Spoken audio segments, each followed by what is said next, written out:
Hey everybody, welcome. So glad to be here with all of you tonight. We're going to have yet another great late night chat. It's going to be fun, just like it always is. So, yeah, let's do it.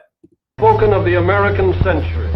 I say that the century on which we are entering can be and must be the century of the common man. A radical redistribution of economic power. I mean, we know that racism is just it's a byproduct of capitalism. Everything would be all right if everything was put back in the hands of the people. We need a government that will make sure Americans are taken care of and organize the economy to serve the people, not the profits of a wealthy few. We now have the techniques and the resources to get rid of poverty. We got to start getting out there with the people. Get out of the movement and get to the masses. We need a government of action.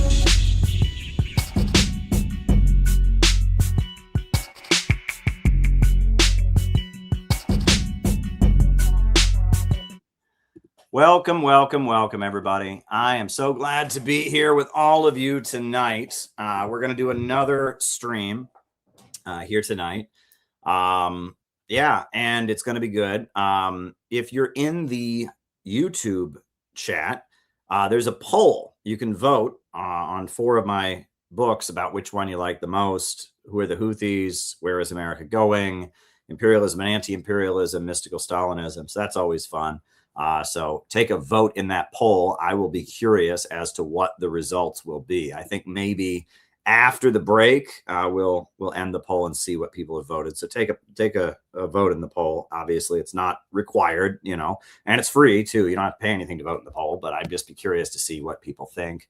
Now, I didn't realize we had that option on YouTube, but we can do polls. So vote in the poll if you're watching live about which of my books is your favorite. We'll think of better questions than that. I just found out about the polling option. That was the first one that came to my mind.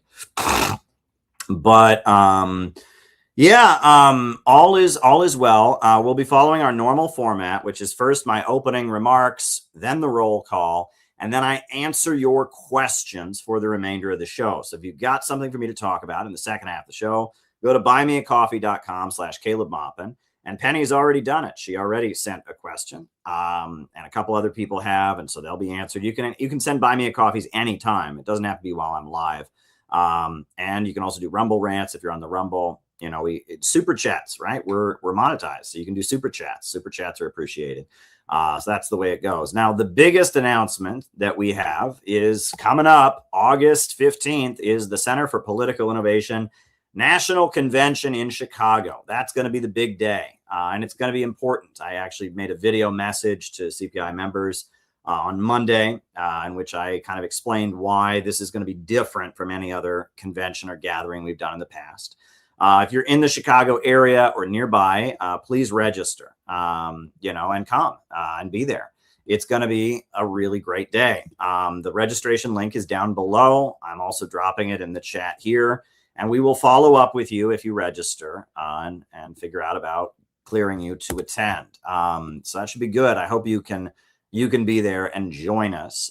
It's going to be really tremendous. The Center for Political Innovation is a great group of people. We are very, very dedicated to anti-imperialism. Now, tomorrow night, we will be doing a stream themed around the convention for this year. And it'll be starting around 6 p.m. Eastern tomorrow night. Different CPI members are going to come on. It's going to be kind of a special stream that I do about the upcoming gathering in Chicago, different members of CPI talking about different stuff. It's going to be fun.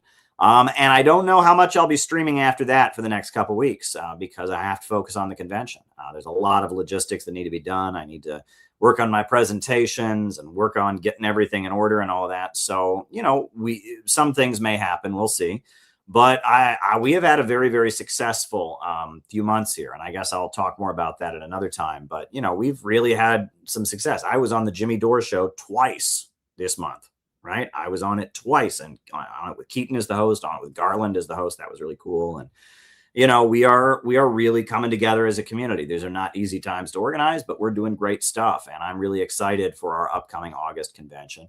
And I hope you will join us at that convention. It's going to be really, really great.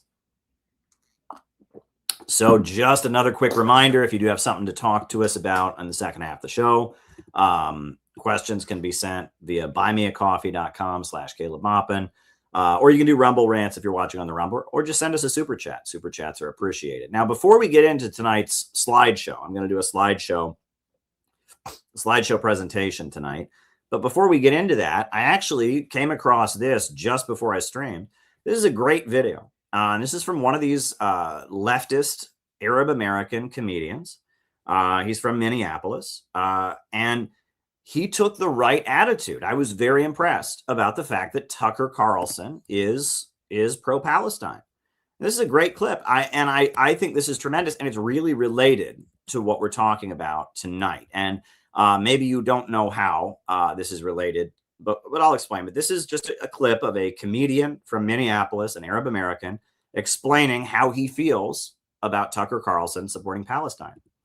Thought the biggest voice for Palestine would be Tucker Carlson. What? And it's not even an exaggeration. If you look at the size of his platform and the message he's delivering, he's become the biggest voice advocating for Palestine. Never thought I'd see the day. But my thing on this is let him cook, okay? Let him cook. Because if this is where he is now, who knows where he'll be in 5 years? And don't send me old videos of his being like, but he said this. Like, I know, I was alive. Did you know Tucker Carlson's from San Francisco? Yeah. Can't take the hood out the boy. I knew he'd come around. We saw it with that bow tie. Come on, dude. He's reaching people that none of y'all motherfuckers were ever going to reach. He's reaching people that I would have never reached. He's bringing awareness to a lot of people of the horrors that Israel is committing in Palestine. So you got to give credit where credit's due. You can focus on all the things that you disagree with, but I'm focusing on the great work that he's doing, and don't ruin it for me, okay? I want to be in love with Tucker Carlson, okay? I'm enjoying this moment. I'm in love with this man. When he laughs, I come. I love this man. I'm even laughing at his jokes now. I was listening to his podcast recently. I don't know why, but he made this hilarious joke that I wish I wrote. He was like, people think I'm getting money from Qatar. People are saying I'm getting paid by the Qatari lobby. What would the Qatari lobby be called? AQUAC? AQUAC! Oh my God! That's so fucking genius! I love that joke so much, I'm telling it in my stand-up act via Tucker Carlson. Liberation is a collective effort. Liberation is a collective effort. You don't always agree with the people who are fighting on the liberation front, but once the liberation happens, we can go our separate ways, okay? The band doesn't have to stay together. If you've done a lot for Palestine in the last few decades, you have the right to criticize whoever you want. But if you have not done shit for Palestine and you're trying to tear down Carlson, sit down, shut up, motherfucker, and let me pucker for Tucker, okay? Yeah, that was great. That was great. And it was so refreshing to see that because part of the reason I'm doing tonight's slideshow is in the name of so-called anti-fascism.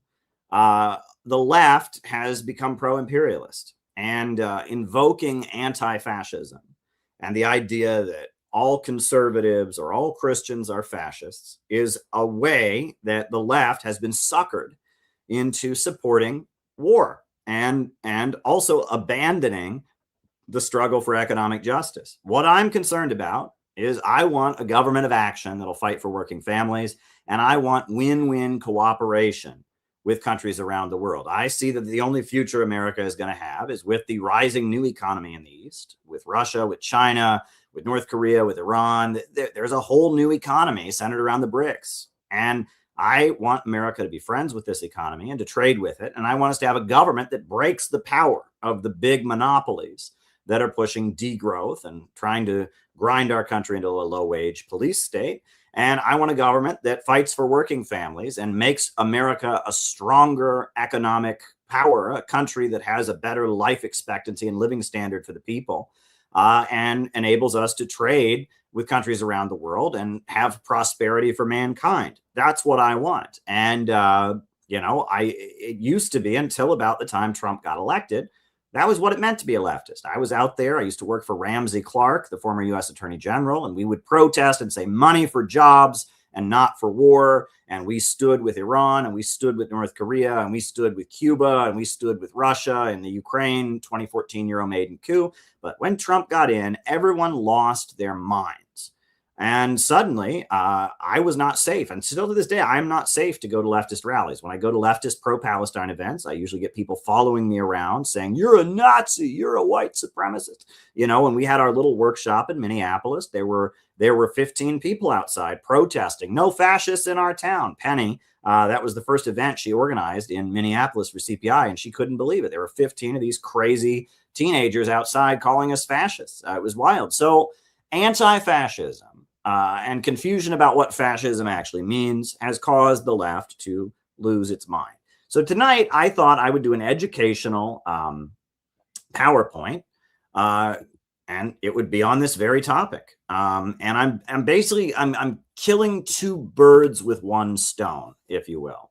So here's the slideshow for tonight. It's loading. It'll be loaded here in a second. But the slideshow for tonight, there are two closely related topics. So it's called "What Does the Word Fascism Actually Mean?" and "What is Right-Wing Anti-Capitalism?" Now, those might seem like two topics that are not related, but they're closely related. And everyone has gotten very, very confused about what fascism actually means. And on top of that, right-wing anti-capitalism is something that Americans just don't understand. In America, since the end of the Second World War, anti-communism has been a huge part of our national identity. America was against the Soviet Union. America was against the communists. And based on that, Americans have become very, very confused about what a lot of words mean, right? It's just, we know communism is what America's against. And so you get a lot of young woke teenagers that think they're communists because they hate America and they love communism. They don't know anything about economics. They don't know anything. They think they're communists. We get a lot of people who think fascism and communism are the same thing because they're both against America. And the notion that one can be a right-wing anti-capitalist, which many fascists claimed to be, which, we'll get into that later, that's also lost on Americans. Americans think right-wing is free market, left-wing is government control of the economy. That's not necessarily true. And especially if you go to Europe and especially if you go around the world, there are many different conservative critiques of capitalism, and not all of them are fascist either. So we're going to talk about all of this tonight, and it's kind of a broad topic we're going to get into, but it's going to be important because there's so much confusion about this. So here we go. What does the word fascism actually mean, and what is right-wing anti-capitalism? Right? We got to go back to the 1920s and 30s. 1922, Italy was in a shithole after World War I. They were on the winning side of World War I, but their economy was doing pretty bad. And, people were hungry and unemployed, and there were all kinds of strikes and all of that. So there was a military authoritarian dictatorship that was established. And it was led by a guy named Benito Mussolini. And his political party was called the Fascist Party.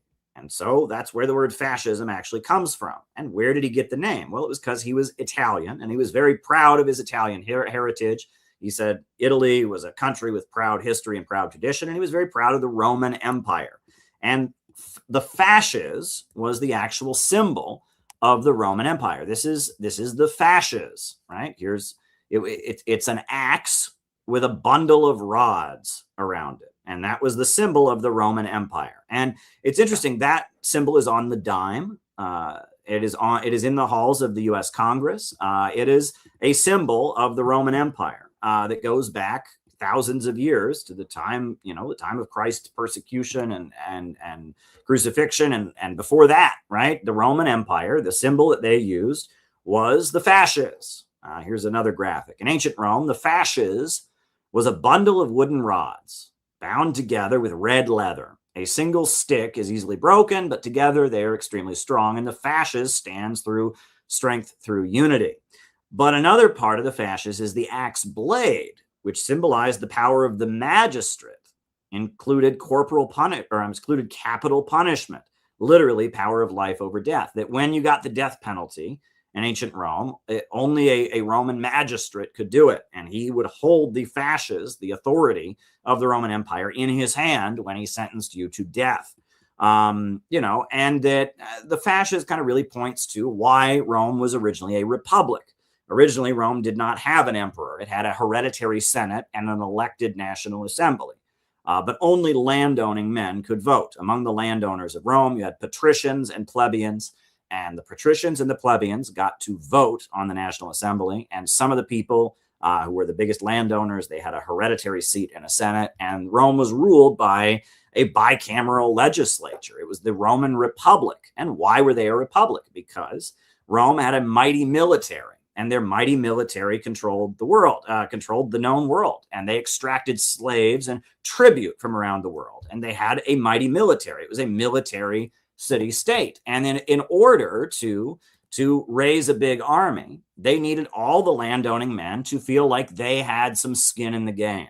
If there was one king at the top, there was no guarantee that when they divided up the loot from all the people that they'd conquered, and when they divided up the slaves and the land and the produce and the crops that they from all the people they looted, there was no guarantee you'd get your fair share. But if you had an elected government where you, as a landowning male, got to vote, you got a say in how the loot was divided up, that motivated you to fight. And so the symbol, it's like you have a bundle of rods, that's all the people coming together, but it's around an axe, around a symbol of weaponry, a military authority, right? We're going to come together and combine our strength and build a mighty empire. And through that empire, we'll control the trade routes and dominate the world with our mighty empire. And that empire will give a vote to every landowning male, so that way he has some skin in the game. It's not just one ruling family's business, right? It's the whole nation, all the landowning males of the nation get a share of the loot and get a vote. That's what the symbol of fascism is. And that has very little to do with what fascism actually is, right? That's the Roman Empire. But Mussolini picked it because he was very proud of Italy's history. Italy was not doing too good coming out of World War I, a lot of unemployment, a lot of hunger. And so he set up this authoritarian military government that crushed the Communist Party and the strikes that were going on, and established a military, government and control over the economy. And we now know, it's proven, that Mussolini was funded by the British. The British very much feared that Italy would have a communist revolution in the aftermath of World War I, because there were a lot of communist groups. And Benito Mussolini had originally been a communist, but he had broken with the communists over World War I. He supported World War I. The communists had opposed World War I. And he started his own party that was a breakaway from the Socialist Party of Italy, the Marxists. He started his own party, the Fascist Party, that was supporting World War I. He had a newspaper. He had a group of guys who were his, foot soldiers. They were called the Black Shirts, and they got into fistfights and beat up communists and such. And the British were funding him and supporting him. And after World War I, 1922, he established a military dictatorship. 1933, Germany became an authoritarian dictatorship led by the Nazi Party. The Nazis were a group that there's some similarity that took power in Germany. 1936, Italy, Germany, and Japan aligned together in what was called the Anti-Comintern Pact, right? The Comintern was the Communist International. And in Italy, the Communist Party had been outlawed. All the communists had been thrown in prison. In Germany, the Communist Party had been outlawed. All the Communist Party leaders had been thrown in concentration camps. In Japan, the Communist Party had been outlawed, and all the communists had been thrown in prison camps. And Japan was actively trying to take over China and expanding into Manchuria and colonizing the people of Korea. And so they formed the Anti-Comintern Pact. That was the alliance between Italy, Germany, and Japan. Our history textbooks generally call it the Axis powers, but it was actually the Anti-Comintern Pact. And they said, basically, we need the rest of the world to do what we did and completely crush communism. And Britain and America and France, they haven't done that. They're weak. And we're going to form an alliance of countries that will absolutely crush the communists. That was the basis of their alliance. Now, the ruling class of the United States, Britain, France, and France became heavily divided, because there were some in the American ruling class who wanted to team up with Italy and Japan and Germany and do the same thing and crush the communists. And there were some who wanted to align with the communists and the Soviet Union to defeat Italy, Japan, and Germany. And it was a big divide in America. President Roosevelt, he was on the side of the Soviet Union. He wanted to align with the Soviet Union to defeat the Germans and the Italians and the Japanese. and the Rockefeller family, because they were oil monopolists in with the British Empire. They had the same thing. They wanted to dominate the international oil markets, and they saw Germany and France, or they saw Germany and Italy and Japan as rivals in dominating the world oil markets. Whereas the National Association of Manufacturers was watching the rise of labor unions, and that was a threat to their profits, and there was all kinds of labor unrest, and they wanted to make a lot of money selling weaponry. Weapons were really good for industrialists, and they were involved in with the militaries. The idea of having the military rule the country was not so bad. So Henry Ford and the National Association of Manufacturers, they were sympathetic to the Nazis. Whereas Roosevelt and the Rockefellers and, there are various other people in the more liberal wing of the American establishment, they were sympathetic to the Soviet Union. And that was the big divide in the Western world. Some in the Western world wanted to align with the British Empire and the Soviets against fascism. And some in the Western world wanted to align with the fascists against the Soviet Union and against the British Empire. And that's where it gets confusing. And we'll get into the history here, because even though the British ultimately were on the side of America in the Second World War, or on the side of the Soviet Union, Italy, you'd never have had Mussolini if the British hadn't supported him. And the same for Germany. So let's get into the history here. But let's start out with, what does fascism mean? There are generally three Marxist definitions of fascism. And they're all wrong, but they all point to some truth. The most common definition of fascism that you will get from Marxists and leftists comes from the Popular Front era, and later was used by the revisionist communist parties, right? So during the Popular Front years, during the 1930s, Roosevelt was a liberal. He was a Democrat. He passed all kinds of pro-labor reforms. He was on the liberal side of the political spectrum, and he was against fascism. Whereas the Republicans, there were a lot of Republicans that wanted to do business with Hitler, et cetera. And so they were less anti-fascist, you could say. And so the Communist Party launched what was called the Popular Front. And it was an alliance with Roosevelt against Hitler and against fascism. And the Communist Party supported Roosevelt, and they endorsed him in the 1936 presidential election. They didn't officially endorse him. They ran their own candidate, but they told people, don't vote for Earl Browder, vote for Roosevelt. And that was the correct thing to do. It made sense. Roosevelt was passing all kinds of popular labor reforms and encouraging workers to go out on strike and have sit-down strikes. And, the Communist Party functioned as a wing of the Roosevelt movement. And the Roosevelt movement were the liberals. They were the left. So on that basis, the Popular Front made sense. It was a tactic. And they didn't blindly support Roosevelt. For example, Roosevelt presided over Jim Crow segregation. The Communist Party, on the other hand, did everything they could to pass anti-lynching laws. Vito Marcantonio, who was the Communist Party's supporting member of Congress from Harlem, proposed the anti-lynching bill, which the Democrats, Roosevelt's party, voted down. The Communist Party provided defense for the Scottsboro Nine African-American men accused of rape simply for being in the same train car as a white prostitute. And they were going to get the death penalty. And the Communist Party provided their lawyers with the International Labor Defense. They weren't blind supporters of Roosevelt. They knew the Roosevelt coalition had a lot of problems like Jim Crow, et cetera. However, they were part of the Roosevelt coalition. It was a tactic. However, after the Second World War, you had McCarthyism, and the Communist Party was, heavily crushed, by the FBI, forced into illegality. And after McCarthyism, you then had Khrushchev, who gave his secret speech where he denounced Stalin, and the Soviet leaders denounced Stalin, and there was this big de-Stalinization effort. And coming out of that, the Communist Party of the United States and the communist parties of the world were what you could call revisionist, meaning that they weren't advocating full-on anti-imperialism. They were wanting the United States to go easier on the Soviet Union, and they voted for the Democrats as a way of doing that. The idea was the Democrats will be nicer to the Soviet Union than the Republicans will, so we want the Democrats in office. So the definition of fascist that you get, it's still today the most common definition of fascist you get from leftists, comes from all of this, right? From the Popular Front era, but really from the revisionist communist parties of the Cold War years, which is, fascism is the right wing.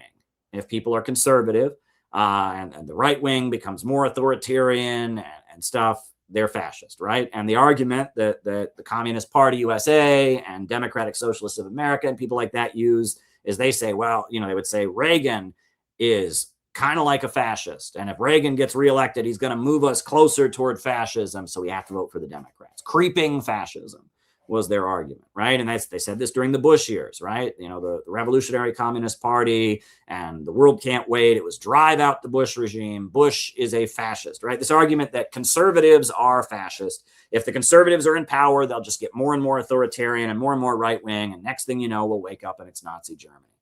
Well, there's an element of truth in that. And in the 1930s, yes, it was true. The Republicans were more sympathetic to the Nazis and to the Italian fascists than the Democrats were. And, there was an element, certainly in, kind of like, both Italy and Germany had a right-wing authoritarian, right-wing nationalist, militarist, anti-communist edge to their ideology. But that's not really the essence of what fascism is. So, that's the most common definition of fascism. And that's your typical leftist, Trump is a fascist because he's right-wing, because he's racist, because he's scary. Well, plenty of people have been racist in history, but that's not what fascism is. Plenty of people have been authoritarian in history. That's not what fascism is. Plenty of people have been nationalist in history. That's not what fascism is. But that's the most common thing. It's like fascism is the right wing, right? And it made sense to say that in the 1930s. It was opportunistic to say that in the Cold War years, and now it's completely out of touch. Now, at the same time that the Popular Front was going on, that the Communist Party was trying to build an alliance with Roosevelt, Leon Trotsky didn't agree with Roosevelt. Leon Trotsky and Stalin had their falling out. Trotsky fled the Soviet Union, and he was building his own brand of communism that was different from Soviet communism. And one thing that Trotsky was doing is Trotsky did not support the Popular Front. He said the Popular Front was a betrayal. Trotsky was most likely being funded by the Nazis, right? And I mean, in some cases, like in Spain, that was blatantly obvious. And there's, examples of like how the Nazis admitted they had a Trotskyite radio broadcast that they were sending into the Soviet Union. It's not exactly clear, but Trotsky and his allies, who just like the communists worked in labor unions and all of that, they built their own brand of communism or socialism, but they were against the Soviet Union and they were against the Popular Front. So in order to not have the Popular Front and vote for the Democrats and support Roosevelt, they had to develop their own definition of fascism. And just like the other definition, there's an element of truth in it. Trotsky said fascism is a middle-class radical trend that forms anti-labor militias. So basically, fascism is a radical movement that's not of the working class, but is of the middle class. It's middle-class radicals who form anti-labor militias. And there's an element of truth in that, right? That Mussolini had a lot of middle-class people who supported him. Hitler had a lot of middle-class people who supported them. And Mussolini formed his black shirts that were anti-labor. They were not the government. They were anti-labor street fighters that fought against labor unions, right? So there's some truth in that. Hitler had a lot of middle-class people who supported him, and his, brown shirts, what were they called? The stormtroopers. They were against the labor movement. And, it was the middle-class radicals that formed their own anti-labor militias. There's truth in that. That's not the essence of what it is. There are plenty of anti-labor militias. There are plenty of middle-class radicals. And during the Popular Front years, it must be pointed out, the Communist Party also had a lot of middle-class radicals who supported them, right? The Popular Front meant that they had a lot of people in Hollywood and a lot of people on Broadway and a lot of college professors, a lot of middle-class people who supported them. Did they form anti-labor militias? No, but actually during the Second World War, the Communist Party signed a no-strike pledge and was not in favor of strikes because they said everything for victory. So there's an element of truth in that Trotskyite definition of fascism, but that's not the essence of it, right? It's not, yes, fascists come out of middle-class radical trends. Yes, they formed anti-labor militias. That's not the essence of it. Now, prior to the Popular Front, right, before the Anti-Comintern Pact was signed in 1936, before the Seventh World Congress of the Communist International, in the early 1930s, the Communist Party made a really big point of going after the Social Democratic Party and the Socialist Party, the Social Democrats, and saying that they were the main roadblock to revolution. And they called them social fascists. And in the early 1930s, the literature of the Communist Party basically argued that fascism was an attempt to imitate communism by the capitalists. Basically, if something sounds like communism, but it's not, it's fascist. And there's an element of truth in that too, right? If you look at what the Nazis were doing, if you look at what the Italian fascists were doing, they were building a mass movement that talked about tearing down the rich, that talked about fighting for the working man, that was against the Soviet Union. And it looked kind of like communism, except it was against communists. That's true. And that when the fascists took power, they tried to have heavy economic control over the economy. They didn't nationalize anything for the most part, but they had to have heavy economic controls, and they promised to bring stability. So it's kind of like communism, but it's not. And during the early 1930s, the Communist Party spoke of fascism as they talk about social fascism, as fascism it's something that sounds like communism, but it's not. And you get that today from a lot of like Maoist kind of people, right? If you're the wrong kind of communist, you must be a fascist, right? If you preach communist revolution, but you do it in a way I don't like, you're a fascist, right? And some of these Maoist groups will say things like Bernie Sanders is a fascist. Well, Bernie Sanders is not a fascist. He's a liberal, right? But, because he sounds kind of like a communist, but he's not, he's a fascist. And of course, CPI, we get targeted with this like you wouldn't believe, because we're not, we wave the American flag. At the same time, we advocate for a government of working families. We're definitely fascists because we sound like communists, but we're not.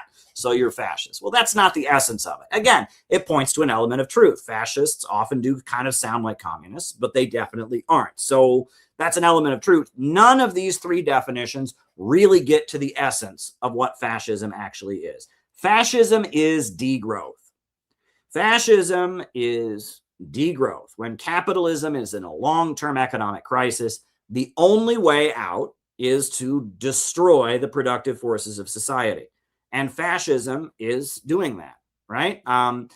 That's the essence of what fascism is. But beyond the three kind of Marxist definitions, right? You get, the revisionist Popular Front one, you get the Trotskyite one, you get the third period and sectarian one. But then there's also the new left definition of fascism. And this is really pushed hard in the universities.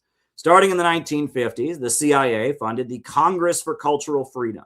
And they started subsidizing leftist magazines, Partisan Review, and Encounter magazine in Britain, and Der Monat. And, there was the authoritarian personality study that, Theodor Adorno was paid by the CIA as a Frankfurt School academic. And he published this book about what fascism is. And it's called The Authoritarian Personality. It's all about how fascism is. Some people believe right and wrong exists.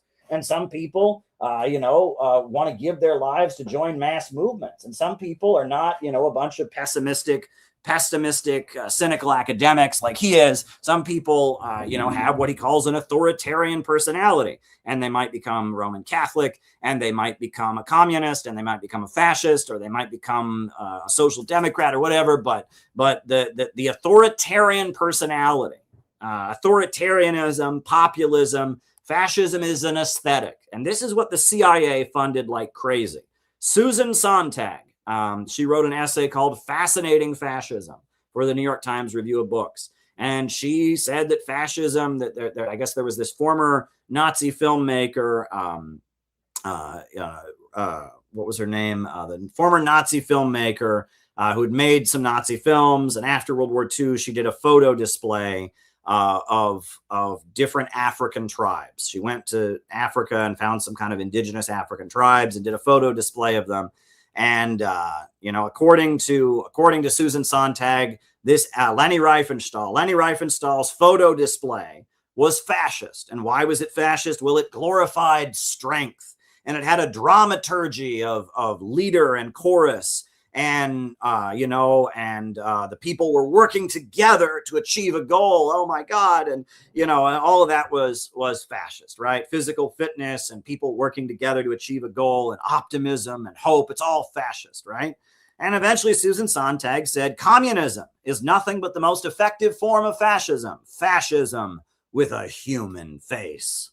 I mean, this is ridiculous, but she said that. Susan Sontag, the CIA-funded intellectual, basically said communism and fascism are the same thing, and communism's the most effective form because it seems human, and Hannah Arendt was another one of these CIA-funded intellectuals, worked for Partisan Review magazine, etc. And when Adolf Eichmann, the Nazi war criminal, was abducted from Argentina, brought to Israel, and put on trial for killing Jews and in World War II, and then given the death penalty, which, by the way, was totally not legal in any legitimate way. Israel didn't exist at the time the Holocaust was going on. Eichmann definitely was a Nazi war criminal. He definitely did participate in the Holocaust, but they had absolutely no legal right to do what they did because, a country that doesn't exist is going to enforce its laws retroactively. How does that work, right? But, kind of like Trump kidnapped Nicolas Maduro, and he just said, oh, he may be the leader of a foreign country. We're going to decide that this person we don't like in some other country, we're going to drag him here, to a country, and accuse him of crimes. It's kind of like that, except, a little bit even less legal, as Israel didn't exist at the time that the Holocaust was happening. Adolf Eichmann had been a participant in the Holocaust. He had, killed a bunch of Jews in Nazi Germany. He fled to Argentina. Israel sent their spies to Argentina. They arrested him and they dragged him to Israel, and they put him on trial for crimes that were committed before the state of Israel had ever been created. And they found him guilty, and they hung Adolf Eichmann. And before they hung him, they sent Hannah Arendt, the CIA-funded left-wing academic, to interview him and to sit through his trial. And she wrote a whole book called Eichmann in Jerusalem. And if you read her book, it's all about how it's Eichmann in Jerusalem, a study in the banality of evil. Banality meaning normalness, unimportantness, ununiqueness. And it was all about how Eichmann was just an ordinary man. Before he was a Nazi, he was in the YMCA. He was just an ordinary guy who lived in Germany and happened to join the Nazi party. And what Hannah Arendt is saying is that deep down, ordinary people are Nazis. That's what she's saying. That Eichmann, there's nothing special about this murderous Nazi war criminal. He was an ordinary man. And the CIA-funded definition, which is very similar, the New Left, right? Or, the director of the Congress for Cultural Freedom program was Irving Kristol, who eventually became the father of neoconservatism. Leo Strauss was also advising them. And these are the forces that also are considered the founders of neoconservatism. But the New Left and the neocons both said that the Soviet Union and Nazi Germany are the same, and that they're both fascist. And that fascism is just kind of when ordinary people get together and form mass movements, right? And this is a crypto-Zionist message, right? Because Zionism says that Jews are just so special and magical and just amazing, God's chosen people, and that deep down, all non-Jews are just bloodthirsty anti-Semites who want to kill them.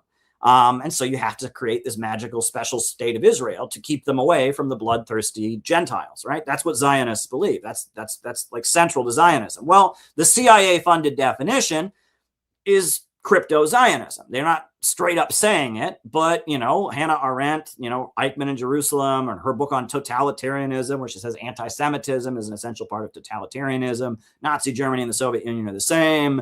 Adolf Eichmann is just, an ordinary man. Susan Sontag, who says communism and fascism are the same thing, and that all mass movements are fascist, kind of.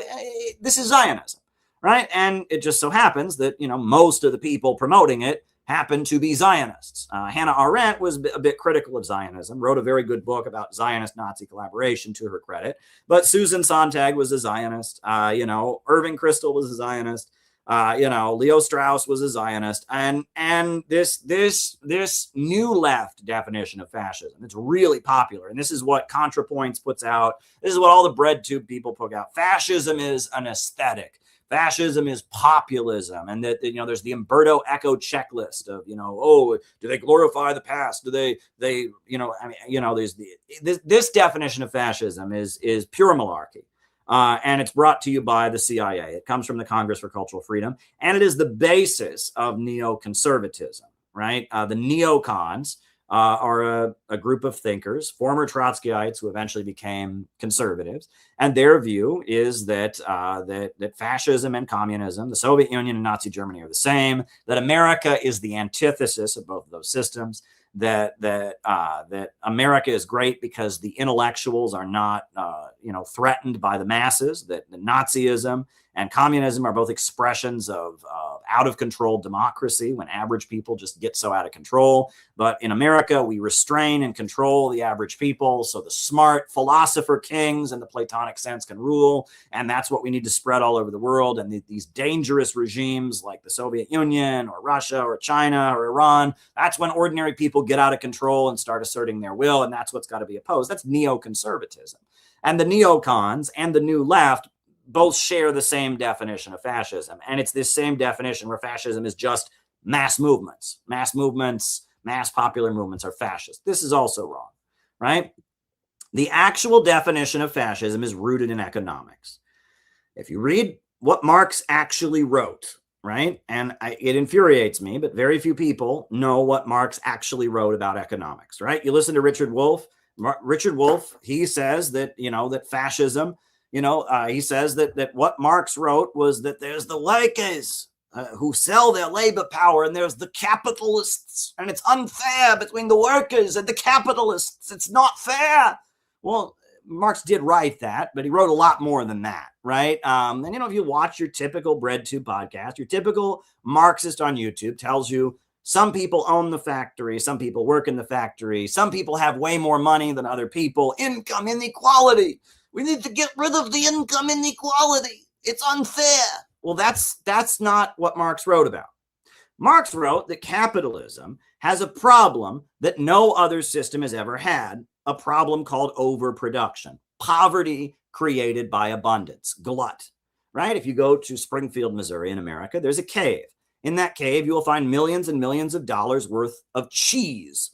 And why is there a cave in Springfield, Missouri with millions of dollars worth of cheese in it? That's to keep the farms from going out of business, right? The farms produce enough cheese at this point that if it was all on the market, the price of dairy would go down so low that American agribusiness would collapse. And so the American government, through the Department of Agriculture, buys loads and loads of cheese in order to keep the prices high. And there's many other examples of this. I mean, the classic example is the coal miner's riddle. The little boy says to his father, "Why is it so cold?" The father says, "Because I can't afford to buy any coal to heat the stove." And the little boy says to his father, "Why can't you afford to buy any coal to heat the stove?" The father says, "Because I lost my job. I was laid off from my job at the coal mine." And the little boy says, "Why were you laid off from your job at the coal mine?" He says, "Because there is too much coal," right? Overproduction. The fact that there's so much coal causes the coal miner to lose his job. That doesn't make any sense. And that this is a problem that is unique to the capitalist system of production. It never existed. Glut, G-L-U-T, glut. That was not a problem in feudalism. That was not a problem in previous modes of production, right? If people were homeless in feudalism, it's because there wasn't enough housing. People were hungry in hunter-gatherer society because there wasn't enough food to hunt and gather. If people were homeless in slavery, it was because there was a shortage of housing. But capitalism is the first system in history where poverty is created by abundance. The more wealth that is created, the poorer people get. And the easier it gets to produce wealth, the more unstable the economy becomes, right? That technology advancing leads to more and more economic crisis. This is what Marx pointed to, that capitalism has this problem of constantly producing more and as a result causing an economic meltdown, the boom-bust cycle. And that ultimately what needs to happen is society needs to come together and take control of the means of production. The centers of economic power must be centralized and operated on a rational plan. So this problem of poverty amid plenty and poverty created by abundance and technological advancement leading to greater poverty is gotten rid of. And you can just have endless growth. That's what Marx wrote about. This is in the Communist Manifesto. He wrote about this very problem, the unnatural problem of overproduction. Well, starting in the 1800s, it was really in the 1800s. In the 1700s, there was a thinker by the name of Robert Malthus. He was a British economist. And he was basically told to write and explain why the French Revolution was happening. And he wrote an essay called The Principle on Population Growth. And he coined the term overpopulation. And he said that the French Revolution was happening because of overpopulation. And he wasn't exactly wrong. Feudalism as a system is very, very inefficient, right? It's, horse-drawn or cattle, oxen, plowing the fields, right? And it's true that in feudalism, more people arise quicker than the ability to produce wealth. And so he came up with this theory that the French Revolution had happened because there were so many people in France and they weren't producing enough food, which was kind of true. There was an element of truth in that. And so he said overpopulation. He just came up with this idea of overpopulation. That was Robert Malthus. And Robert Malthus was a shitty economist, and Marx critiqued him in his important book, The Theories of Surplus Value. But it was in the 1800s that you had the rise of what they called neo-Malthusianism. And neo-Malthusianism was at the time that capitalism, industrial capitalism, was full-blown. People like the Rockefellers, people like Cecil Rhodes, the colonizer for whom Rhodesia was named. Zimbabwe used to be Rhodesia. Cecil Rhodes and the Rockefellers in America and others, they started talking about neo-Malthusianism. And neo-Malthusianism was a little bit different than what Malthus had actually said. Malthus was explaining the French Revolution. Why did France have this big revolution to overthrow feudalism? He said, overpopulation, which there was an element of truth in that. In the 1800s, the neo-Malthusians emerged, and it was the British Empire mainly, the British royal family and Cecil Rhodes and the Rockefellers and others. They started arguing that the problems of capitalism were caused by overpopulation. There were too many people in the world, and growth was inherently bad. This idea that growth is bad. And they formed the Neo-Malthusian Society. And one of the main things they did is promote birth control. And they started working really, really hard to prevent people from having children because they believed that the problems of capitalism were just because there's too many people in the world.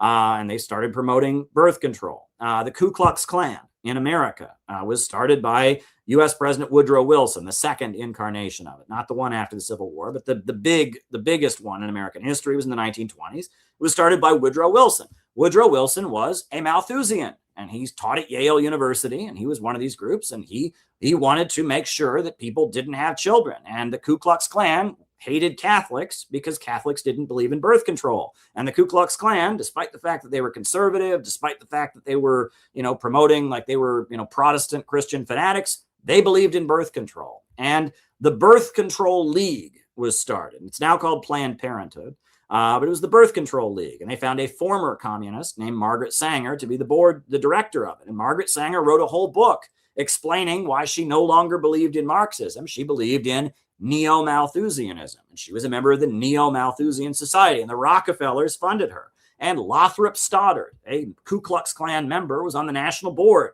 of Planned Parenthood when it started as the Birth Control League, and he was a white supremacist and eugenicist, and they were very, very open about the fact that they wanted to promote birth control because they thought the problems of capitalism are caused by overpopulation. There are too many people, and that basically you need to stop growth. And Marx talked about this in the Communist Manifesto. Marx wrote, "The productive forces at the disposal of society no longer tend to further the development and the conditions of bourgeois property. On the contrary, they have become too powerful for these conditions by which they are fettered. And soon they overcome these fetters and they bring disorder." He's talking about the problem of overproduction, capitalist crisis of overproduction, right? The productive forces at the disposal of society no longer tend to further the development of bourgeois property. They become too powerful, right? That capitalism has outstripped the narrow restrictions of the profit system, right? The conditions of bourgeois society are too narrow to comprise the wealth created by them. And then he goes on, how does the bourgeoisie get over these crises?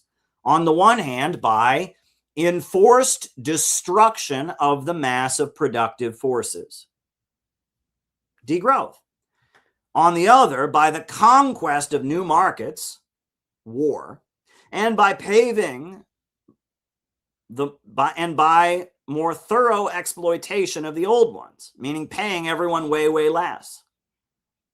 And that is to say, by paving the way for more extensive and more destructive crises, and by diminishing the means whereby crises are prevented. So basically, when capitalism has a big crisis of overproduction, the only way the capitalists can solve it is by destroying society, destroying the productive forces, and waging war to conquer new markets and making everybody poorer. And that only means that the next crisis that comes along is going to be even worse.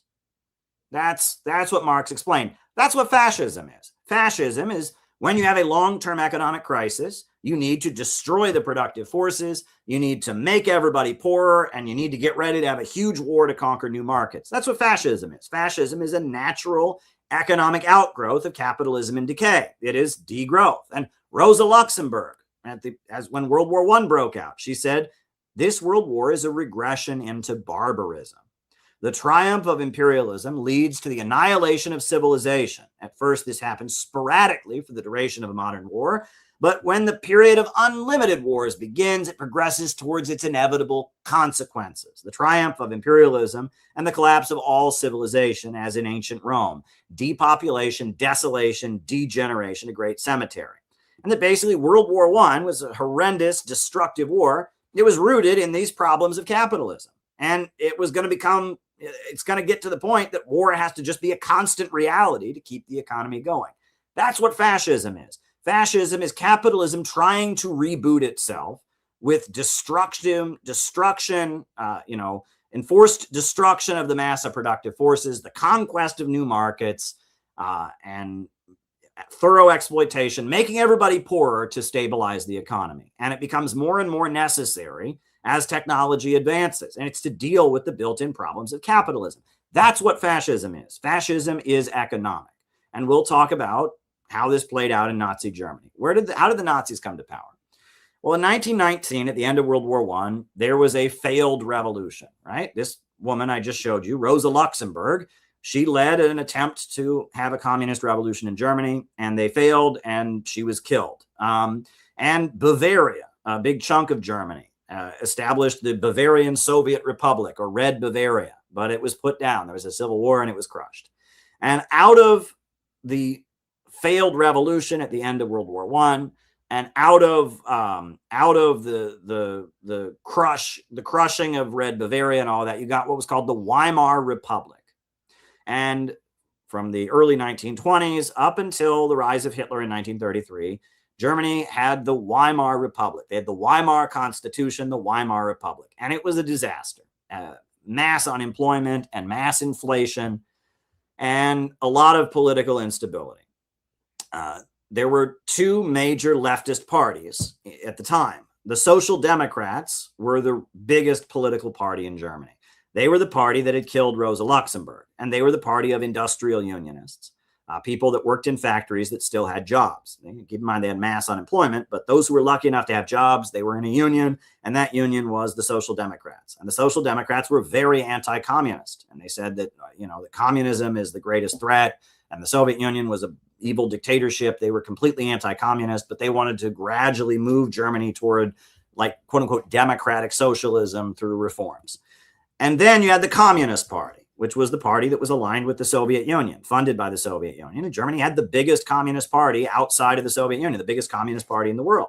And the communists, they didn't control any industrial unions. They were the unemployed people. And they built the hunger marches and the unemployment councils, and they organized bread riots. And in the neighborhoods where you had thousands and thousands of desperately poor Germans that were desperately unemployed, the communists ran the show, and they had their own militia. It was called the Red Front Fighters League that carried guns, and they would organize bread riots where they would go and, they would like break into stores in the night and steal food and distribute it among hungry people. And, they fought the police. And in 1929, they had what's called Blut May, or the Red May, where they seized a big section of Berlin, Wedding, the district in Berlin. They seized it.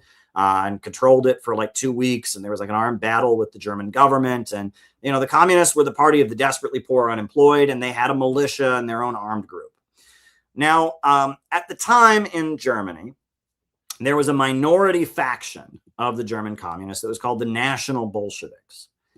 And the National Bolsheviks in Germany, they felt that because Germany had lost all of its colonies at the end of World War I, and because Germany was not allowed to have its own army and was being forced to pay reparations to the countries that won World War I, they felt that the communists in Germany should organize for the national liberation of the German nation. That Germany was now an oppressed nation. It was a colony. and they should fight for the Germans to free themselves from the other imperialist countries as an oppressed nation. That was their argument, and they were voted down. The Communist International rejected that. They said Germany may have been stripped of its colonies, but Germany is still an imperialist country. No, we're not going to have a national liberation movement. And I think that was a big mistake. And if the Germans had fought on the basis of national liberation, history might be a little bit different. There is this myth that you will hear. That is that, well, the communists and the social democrats couldn't get along with each other. And that's how Hitler came to power. That's not true. That is a wild, wild misstatement. The German communists and the German social democrats had literally killed each other. One was the party of the industrial workers. One was the party of the desperately poor and unemployed. And there were many people in both parties that thought maybe a united front against Hitler would be a good thing. But it wasn't going to happen because there was trauma. There were deaths on both sides. German police wearing their Social Democratic Party badges had murdered German communists. German communists had killed many Social Democrats. And these two groups were not going to come together. They hated each other, right? And it was just not going to happen. And, you know, the idea that, oh, it was all Stalin's fault, he wouldn't allow them to come together, and that's not true. They just weren't going to come together. There was a river of blood between the two groups, all right? So what happened?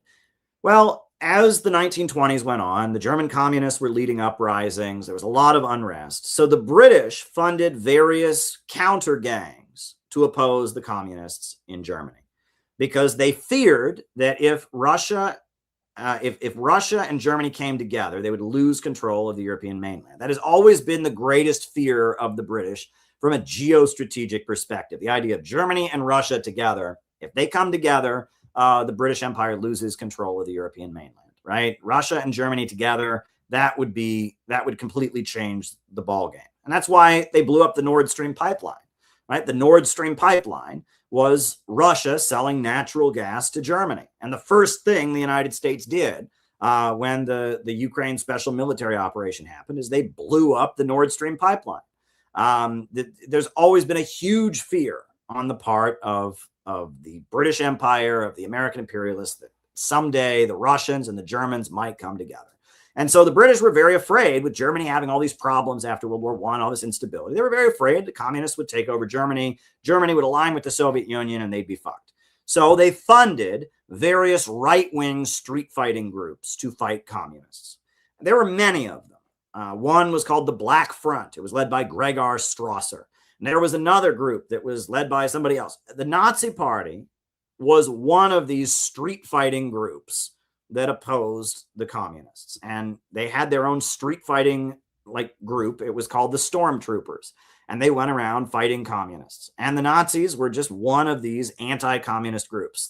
Many of these groups came out of what was called the Freikorps. They were free officers, former officers of the German military who really hated communists, formed their own private militias to go out and fight communists. They were called the Freikorps, the free officers, right? Well, among the various Freikorps fighting groups, one of these groups was the Nazi Party. And they had a very charismatic spokesperson, a guy named Adolf Hitler. And there was another guy who was their head of military operations, who I think, this is hilarious, a guy named Ernst Rem. And I will put him on the screen, this guy. Right. And this guy, Ernst Rem, was the head of their street fighting group. And Ernst Rem, I mean, he was a pretty brutal Nazi. I mean, he was the leader of the Stormtroopers, Ernst Rem, but he was openly gay. He was a homosexual, and a lot of gay. And that's one of the weirdest things. There were many, many gay Nazis during the early years of the Nazi Party. And that's one of the weird things. This guy, Ernst Rem, he was gay. He was a gay Nazi, right? And he was the leader of their street fighting group. And he was the guy who led the Stormtroopers that killed all kinds of communists and broke strikes and murdered people and carried out assassinations and all of that. And he was just this gay dude who ran the military thing. Hitler was the leader, was the public spokesperson, the propagandist. And they had this gay guy named Ernst Rem who led their military street fighting thing. And what's crazy is Ernst Rem is a Nazi, was a loyal Nazi, but because he was gay and because Hitler eventually killed him, you will find loads and loads of books about him. If you go to, it's bizarre. because he was gay and because Hitler killed him, all kinds of books have been published about Ernst Röhm. Maybe he wasn't so bad deep down. Maybe he was a good guy who just, and it's like, he wasn't a good guy. He was just a Nazi, but I guess because he was gay, but because Hitler killed, it's one of the most bizarre things. But like, there are loads of biographies and books, and there's just like an obsession among historians with Ernst Röhm and trying to make him somehow a good guy. He was not a good guy in any conceivable way. I mean, if you don't like Nazis, Ernst Röhm was Mr. Nazism until Hitler killed him.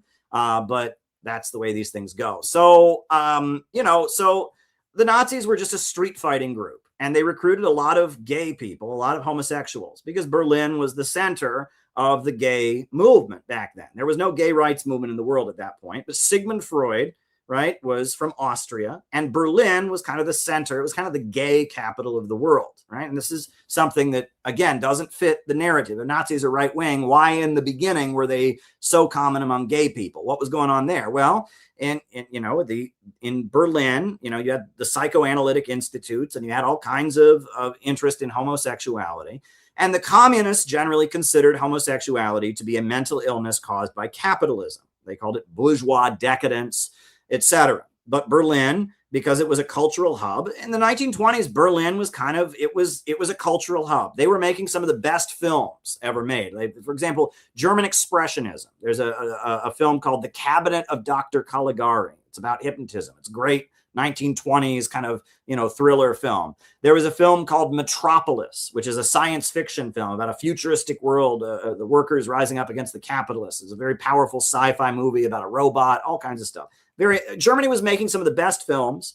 Germany was kind of an arts hub, and the nightclubs of Berlin were full of drag queens and gay bars, and there were whole institutes for the study of sexual behavior. There was a big institute that was associated with Sigmund Freud and others that was promoting the idea that homosexuality was a good thing. There was another guy named Wilhelm Reich.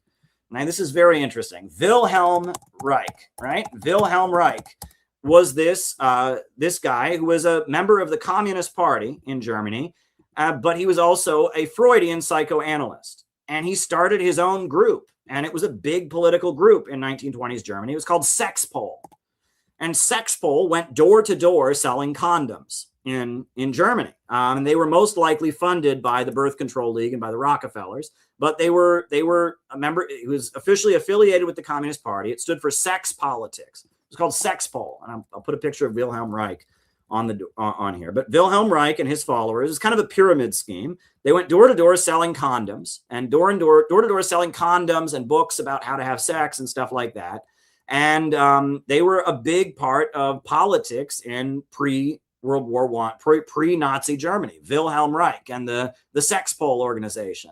I don't know why it's not letting me put the image of him on there, but Wilhelm Reich. And eventually Wilhelm Reich fled to the United States. He lived in New York City. He set up a commune in Massachusetts. Wild story. But yeah, Wilhelm Reich and Sexpol. So, there was a whole vibrant, very sexual liberal culture in Germany at the time. And a lot of that had to do with Sigmund Freud. Basically what that was about was that in the lead up to World War I, Britain was in what they called the Victorian time, where they were encouraging people not to have sex, not to masturbate. They were harshly outlawing pornography, things like that.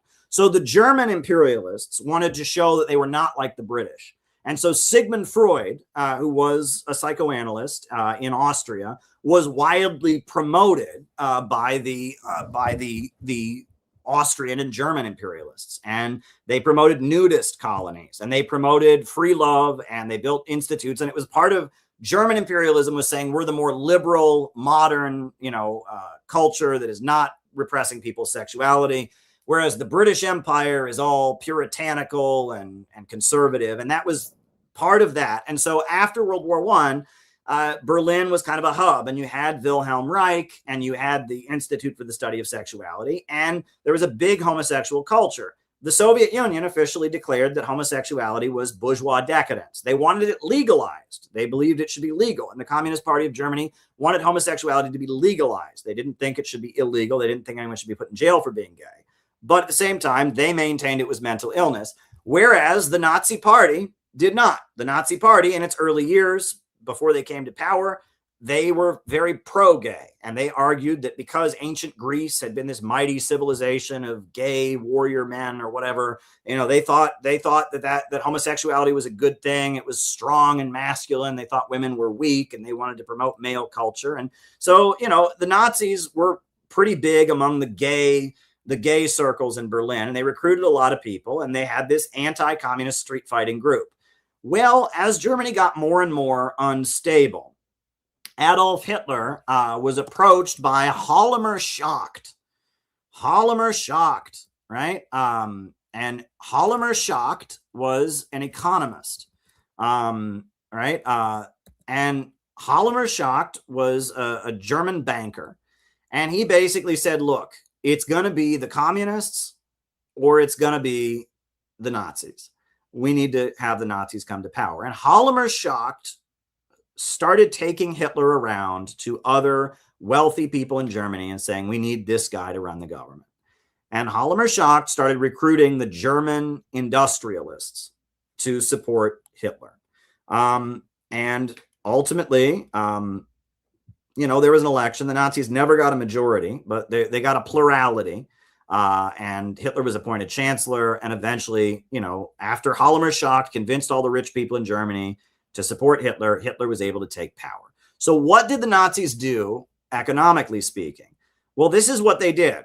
They rebooted Germany's economy. And for 5 or 6 years, Germany had a pretty good economy. Hitler promised when he was elected, he said, I will eradicate unemployment in Germany. There was mass unemployment during the Weimar Republic. Hitler got in and he took power. The Reichstag, the German parliament, was lit on fire. They blamed the communists for that. So they outlawed the Communist Party, and all the seats of the Communist Party in the parliament were replaced by Nazis. So the Nazis had an ultra majority, and they were able to overturn the constitution and create a one-party dictatorship.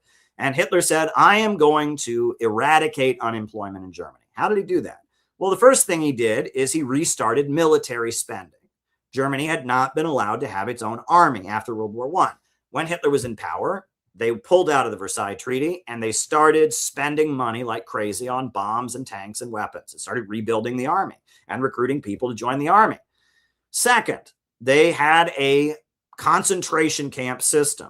All the leaders of the Communist Party, hundreds of thousands of people, were rounded up and put in concentration camps. And hundreds of thousands of people that were in the Social Democratic Party were rounded up and thrown into concentration camps. And they all were not looking for jobs now, were they? Because they were in a prison camp. And then all kinds of people got hired to be guards in the concentration camps and to build the concentration camps. Plus, what did all the people in the concentration camps do? They were slave laborers, and they went around doing slave labor. Volkswagen was a car company the Nazis created, kind of a state, created corporation that made cars. And a lot of what the concentration camp inmates did is work as car factory workers for free because they were prisoners. And what else did the concentration camp inmates do? They made bombs and tanks and weapons. And all of this eliminated unemployment. They also removed women from industry. They increased the marriage bonus. So if you got married, you got like a check from the government for getting married. And they had a huge public relations campaign arguing that women should not work outside the home. They would have a poster of a German woman. She's taking a job away from a good German man with kids to feed. There's a huge public relations campaign against women working in factories and women having jobs. And so by restarting military spending, by putting a whole bunch of people in the prison camp system and creating a slave labor underclass, by removing women from industry, and also they built these huge highways across Germany, the Autobahns, these huge highways across Germany. By doing that, they eradicated unemployment. There was no unemployment in Nazi Germany. There was universal employment from 1933 to 1938. They had an economic expansion. However, Germany was not getting wealthier, right? Society does not get wealthier when you spend a whole bunch of money on bombs and tanks and weapons. Society does not get wealthier when you take a big chunk of the population and make them slave laborers who work for essentially free, right? That doesn't make society wealthier. Removing women from industry, so all of a sudden, there's no unemployment because all the women are not looking for jobs anymore, does not make society wealthier, right? The Autobahn highways, sure, that, that's infrastructure. You're building highways. Okay, that might make society wealthier. But other than that, these are all degrowth methods, okay? And there were 5 years of economic expansion. And basically what the Nazis did is they created the world's first military industrial complex and the world's first prison industrial complex. And that was degrowth. And with degrowth, Germany overall got poorer.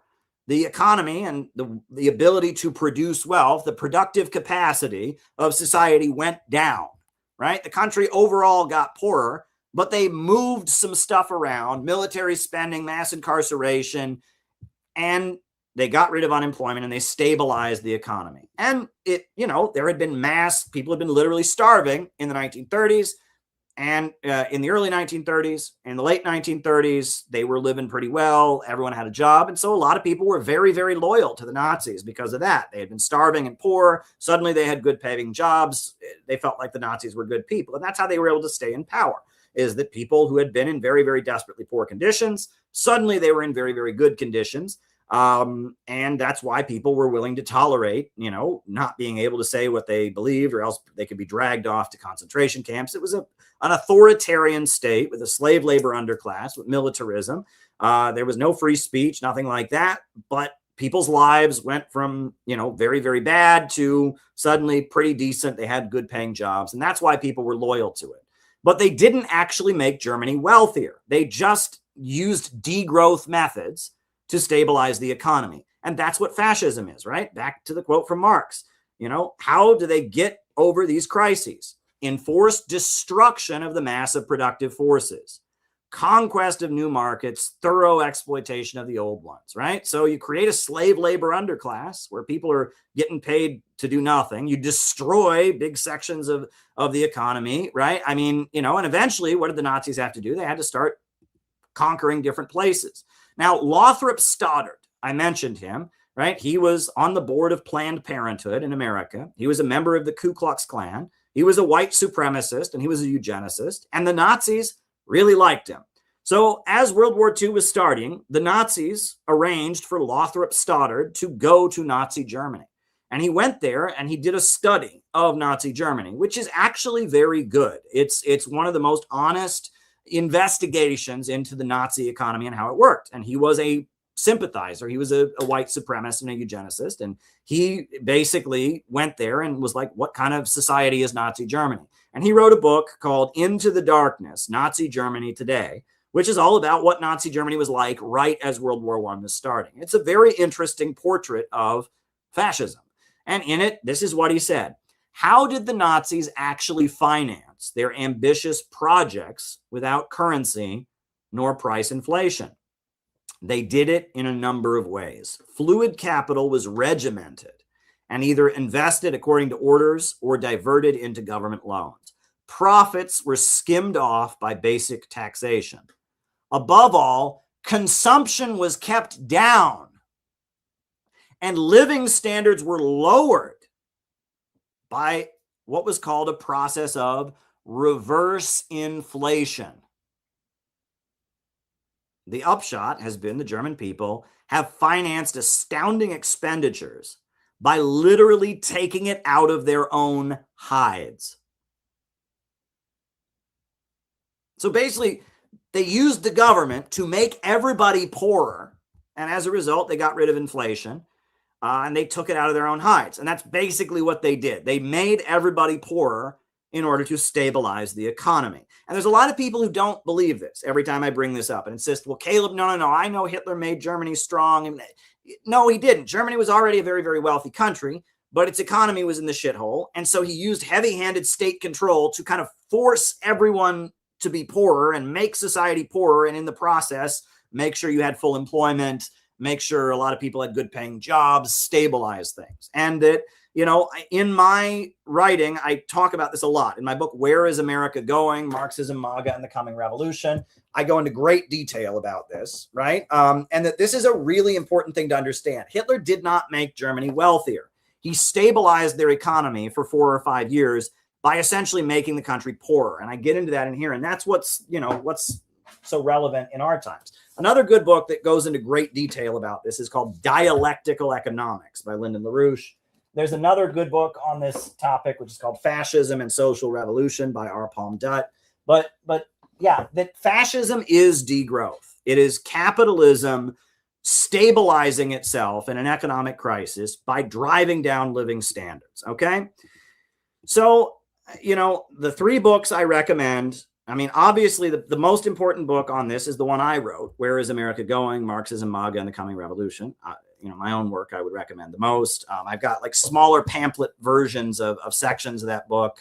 You know, what is Bonapartism? What is a counter gang?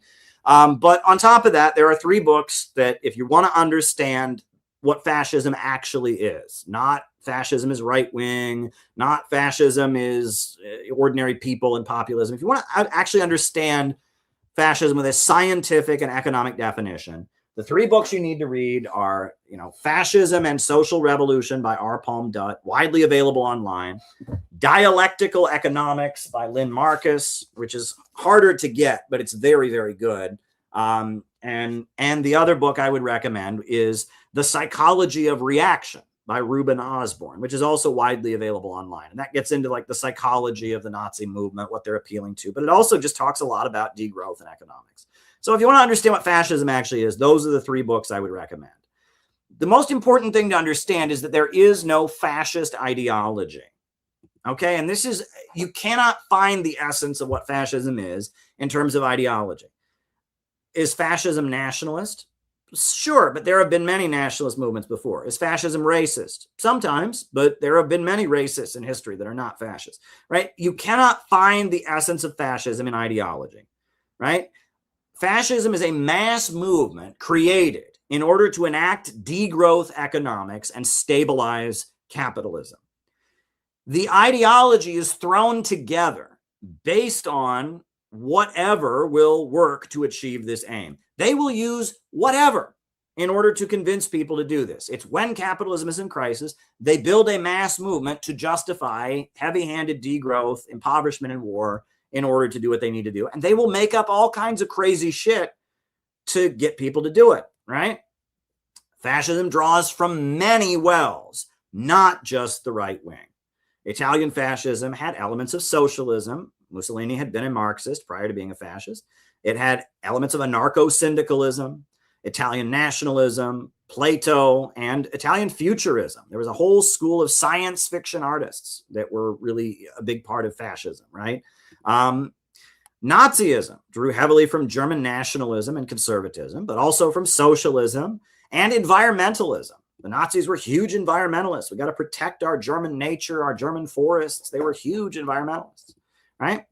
Fascism is defined by what it does, not what it says. No, fascism is not about people saying bad things. It's about people doing bad things and creating an authoritarian state in order to make everybody poor. Fascists will often say things that sound good while they're doing those bad things. And there are many people that say bad things that are not fascists, right? And that this hysteria of like somebody said something racist, they're a fascist, or somebody did this, and this sounds kind of like something Hitler did. And that's bullshit. And it's silliness, right? And we need to get over this. Fascism is what you do. It's not what you say. It's not what you believe. And they will throw together anything to justify it, right? It's degrowth economics, an authoritarian state to stabilize capitalism. And they will say whatever they need to say. It doesn't matter. There's no fascist ideology. There's no fascist belief system. It's just stuff they throw together to justify what they need to do. All right. So this is now getting to the second part of the presentation. We're going to talk about what right-wing anti-capitalism is. This is from the Communist Manifesto. The bourgeoisie, wherever it's gotten the upper hand, has put an end to all feudal, patriarchal, and idyllic relations. It has pitilessly torn asunder the motley feudal ties that bound man to his natural superiors, and left remaining no other nexus between man and man than naked self-interest and callous cash payment. It has drowned the most heavenly ecstasies of religious fervor, of chivalrous enthusiasm, of Philistine sentimentalism, in the icy water of egotistical calculation, It has resolved personal worth into exchange value, and in the place of numberless indefensible charters freedoms has set up that single unconscionable freedom, free trade. In one word, for exploitation veiled by religious and political illusions, it has substituted naked, shameless, direct, brutal exploitation. The bourgeoisie has stripped of its halo every occupation hitherto honored and looked upon with reverent awe. It has converted the physician, the lawyer, the priest, the poet, the man of science into paid wage laborers. The bourgeoisie has torn from the family its sentimental veil and reduced the family to a mere money relation. That's Karl Marx. And what Karl Marx is doing, he's describing how things that are very, very, very important to conservatives are being destroyed by capitalism. And the beginning of the Communist Manifesto is Marx as a radical, as somebody who came out of the left in the French Revolution, praising capitalism.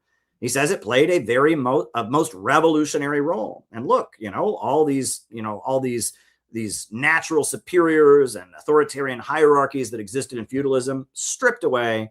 All of these religious beliefs people used to hold, stripped away. The sentimental veil of the family, stripped away, right? And capitalism is destroying all these things that are very, very important to conservatives. That's in the Communist Manifesto. Marx thinks this is a good thing, but he's talking about how capitalism is tearing apart all the stuff that conservative people want to hold on to. Right-wing anti-capitalism is something we need to understand. There is very little understanding of it in America, and we need to understand it. The third chapter of the Communist Manifesto, right? The Communist Manifesto has 4 chapters long, right? Is 4 chapters long. The beginning let's pull up the 4 chapters of the Communist Manifesto. I don't want to say it wrong. Communist Manifesto. It's not a very long text, but the first 4 chapters of it, right? The first chapter is bourgeois and proletarians. The second chapter is proletarians and communists. And the third chapter is called communist and socialist literature, socialist and communist literature. And the final chapter is called the position of communists in relation to various existing opposition parties. All right, so that's all it is. The entire third chapter of the Communist Manifesto is about right-wing anti-capitalism. And he talks about different forms of conservative anti-capitalism. He talks about feudal socialism. He talks about German true socialism. He talks about conservative socialism.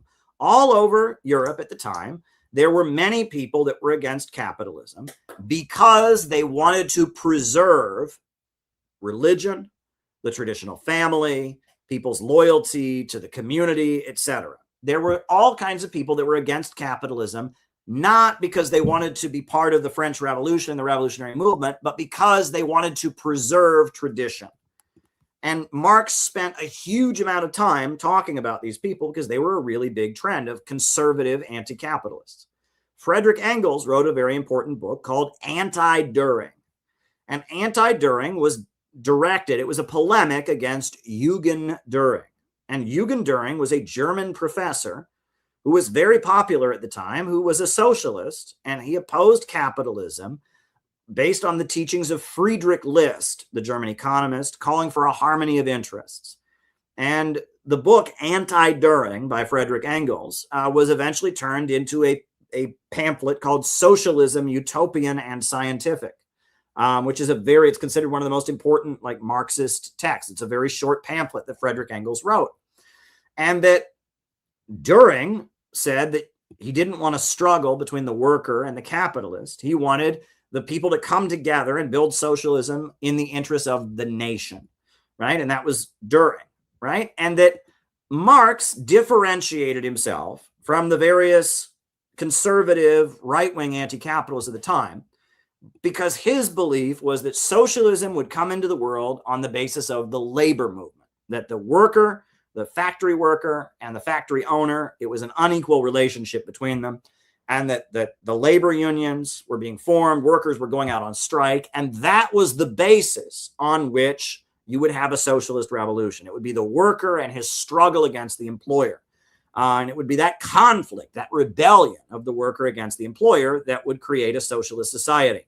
And that basically the French Revolution, as the struggle of the masses against the aristocracy, the next stage was the struggle of the worker against the new aristocrat, which was the capitalist. And that was how we would get an economy where the means of production were rationally organized and centrally planned, and we would get socialism.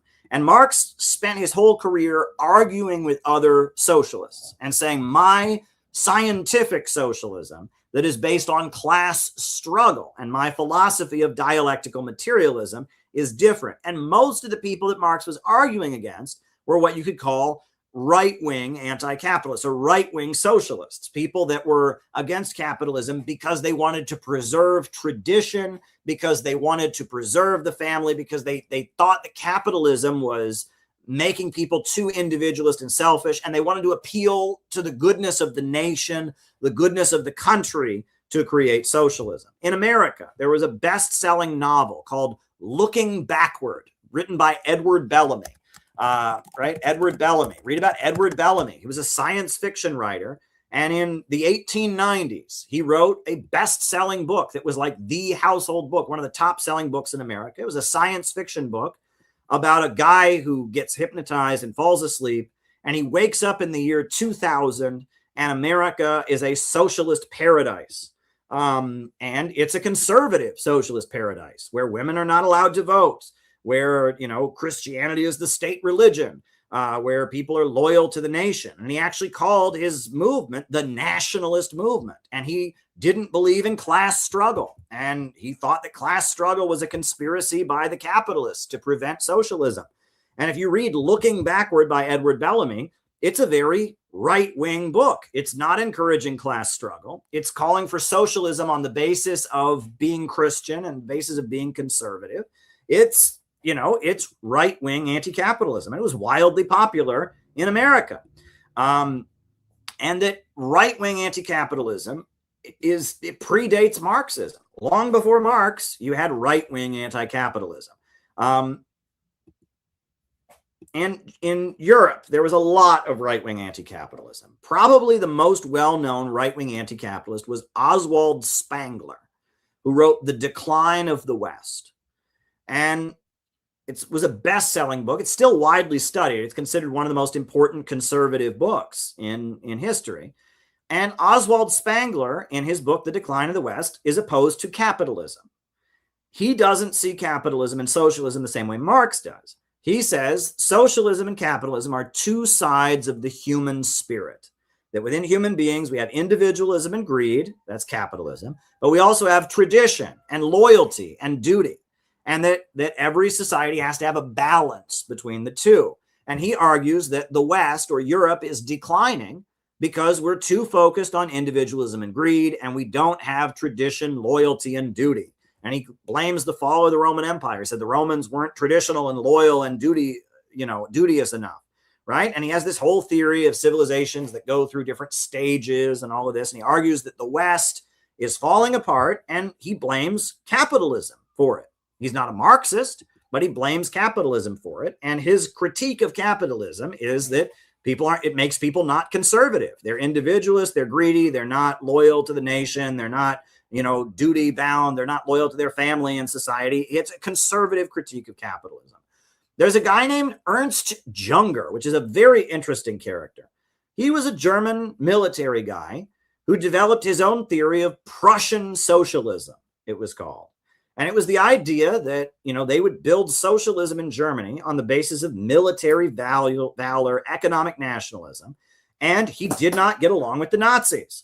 When the Nazis came along, they didn't like him, and he did not like them. Why? He saw them as too populist. The Nazis were building a mass popular movement. And he says that's the problem. People need to obey their leaders. We don't want people building mass movements and demanding things and rising up. We need people to follow orders and obey. And he thought the Nazi movement was too populist. And when World War II happened, he was a leader of the Nazi military. But then a bunch of Nazi generals got together and tried to kill Hitler in 1943. They tried to assassinate Hitler because they wanted a peace treaty to end the war. And they suspected Ernst Jünger was involved in it, so he was kicked out of the military. A very strange figure, but he was a right-wing socialist. He was not a Marxist by any means, but he wasn't a Nazi either, because he was too conservative. The Nazis had this populist edge to what they were doing, and he was too conservative. There's another school of thought called distributism, right? And it's a Roman Catholic economic theory that calls for the state controlling the economy and making sure that there are no big monopolies, making sure that all businesses don't grow beyond a certain like community level, right? Making sure there's no big chain stores. There's just, little community grocery stores, making sure the government has a monopoly on lending money in line with the Catholic teaching on usury, etc. Distributism is a Roman Catholic anti-capitalist theory of having kind of a religious Roman Catholic government control the economy. And it's not Marxist. It's very anti-Marxist, and it's very conservative, but it's not capitalist. It's not free market. It's calling for the, kind of a religious government to control the economy. Fascism, the fascist movements, when they were rising, they emphasized right-wing anti-capitalism, right? The Nazi, what is the Nazi Party? Their actual name was the National Socialist German Workers' Party, right? And they said, we're socialists, but we're not communists. Communists are internationalists. They're not loyal to the nation. We're national socialists. We're socialism on the basis of loyalty to the nation, right? In Italy, they called their anti-capitalist ideas corporatism. And the idea was that every company would be managed by the fascist government and by the labor union and by the capitalists. There'd be like a three in one committee that would be formed that would run the corporation, that would include the fascist party and the guy who owned it and a labor union. And they would all be kind of combined in what was called a corporate that ran big companies. Right. And and all the 1930s fascists, for the most part, denounced capitalism. You would never know that. Right. But it's true. Right. And in America, Father Coughlin was the radio priest, one of the biggest Nazi supporters in America. Father Coughlin. He was a Roman Catholic priest in Michigan. And on his show, he ranted and raved against capitalism. And if you listened to Father Coughlin, you can listen. All his radio broadcasts are online. I've listened to many of them. They start out with him ranting against capitalism, how capitalism is cruel and unjust and people are hungry and all of that. But then after he's ranting against capitalism, then he starts in on the communists. And he says, and these communists are atheists and they don't believe in God and they're loyal to the Soviet Union, which is this evil dictatorship. And we got to stop the commies. And basically, it's almost like his message is that the communists are the worst thing about capitalism. Capitalism is so bad, it's produced this evil menace called communists, and we got to do everything we can to crush the communists. And then his sermons always end with, and we need the Bible, and we need God, and we need, and he tells some Jesus, stories from the New Testament, and that's Father Coughlin, right? And he didn't support capitalism. He was a right-wing anti-capitalist. And this is all important. Now, the Night of the Long Knives was the turning point in Nazi history. July 2nd, 1934, the Nazi Party exterminated the anti-capitalist wing of their party. This guy that I showed you, right? Ernst Röhm, he was killed, right? The big gay Nazi, Ernst Röhm, was executed in the middle of the night. They just basically, Hitler was in power and he had all these crazy street fighting Nazis that were going around, creating chaos. And basically Hitler wanted to stabilize the country. So in the middle of the night, they got Ernst Röhm and they killed him. And it was the Night of the Long Knives. And I think Ernst Röhm, they shot him, but a lot of them, they cut their throats. It was, knives, they cut their throats. And basically they rounded up all the leaders of the Nazi Party who believed in National Socialism and killed them. It was called the Night of the Long Knives. And Gregor Strasser, who had been Hitler's main rival in the Nazi Party, who really emphasized the right-wing anti-capitalism, he was executed on the Night of the Long Knives. Ernst Röhm was executed on the Night of the Long Knives. And they played up that a lot of them were gay, right? It wasn't just Ernst Röhm. A lot of the guys killed on the Night of the Long Knives, the stormtroopers, a lot of them were gay. And so the mainstream media in Nazi Germany really played up, this is disgusting, homosexuality or whatever. Ernst Röhm was shot in the head. A bunch of them got their throats cut, and they exterminated the anti-capitalist wing of the Nazi Party. And that was an important turning point in the Nazi state. They replaced the stormtroopers with the SS, which was like their secret police, right? The stormtroopers were the street fighting fanatical group led by gay people. They killed them all, and they replaced them with this. It was like their own FBI or their own CIA. It was called the SS, which was the secret service or whatever, right? So Otto Strasser, who was the brother of Gregor Strasser, and his brother, Gregor Strasser, was Hitler's main rival in the Nazi Party. He fled to Britain. And Otto Strasser in Britain started doing propaganda broadcasts from Britain, claiming that Hitler had abandoned Nazism. And Hitler was a sellout of the Nazi movement. And that he was the true Nazi. And that Hitler had betrayed the Nazi principles. And Britain broadcast his messages, and it was effective propaganda. The British also had a lot of anti-Nazi broadcasts, but they did broadcast Otto Strasser, who was like the true Nazi, and that basically Otto Strasser was the Nazi Trotsky, right? That Leon Trotsky, you remember, he was Stalin's rival, and he fled the Soviet Union, and from exile, he said, I'm the true communist, and Stalin's a sellout, and the American government and the Nazis broadcast and amplified that message. Well, the British did the same thing with the Nazis, right? That Otto Strasser had a falling out with Hitler. He fled to Britain, and they broadcast him saying he's the true Nazi. And Hitler sold out being a Nazi. After World War II, Otto Strasser moved back to Germany, and he had his own group called the German Social Union. He was basically an agent of British intelligence within the far right. There was a fear in Britain that the German far right, a lot of like former Nazis, might work against them or work with the Soviet Union. So basically, Otto Strasser went back to Germany after World War II, set up his own party called the German Social Union that was kind of spying on far right people in Germany for the British secret police, British intelligence. That's Otto Strasser, right? So this right-wing anti-capitalism is a common thing. In America, people think that if you're critical of capitalism, you must be on the left, that all criticism of capitalism is by definition left-wing. That's not true, right? In America, because anti-communism is so much of what the right-wing focuses on, and it attacks the left for being soft on communism, people assume that that's the way it always is. That's not the case. And many things that are important to conservatives, like love of the country, the traditional family, etc., are things that capitalism goes against. Why do you think porn is everywhere these days? Is that because of communists? Is that a communist conspiracy? A lot of dumb right-wing podcasts will tell you that that is the case. Oh, yes, well, it's cultural Marxism. You really think that it's because of the Communist Party? Joe Sims sits there and says, oh, boy, I'm going to make porn go everywhere. That's what I'm going to do. Joe Sims is sitting there conspiring to make porn everywhere. Do you really think that's the case? Of course not. Right? Do you think it's China's fault? Do you think it's North Korea? China and Fidel are sitting there saying, all right, we're going to corrupt the morals of the Americans. We're going to put porn everywhere. Do you think that's what's going on? If you think that, you're stupid, okay? The reason there's porn everywhere is because it makes a lot of fucking money. That's why porn is a big business. It makes a lot of money. And that's capitalism. And if you're a conservative who's very, very opposed to porn, well, you got a little bit of a problem there because you're supposed to worship capitalism, but capitalism is creating lots of pornography now, isn't it?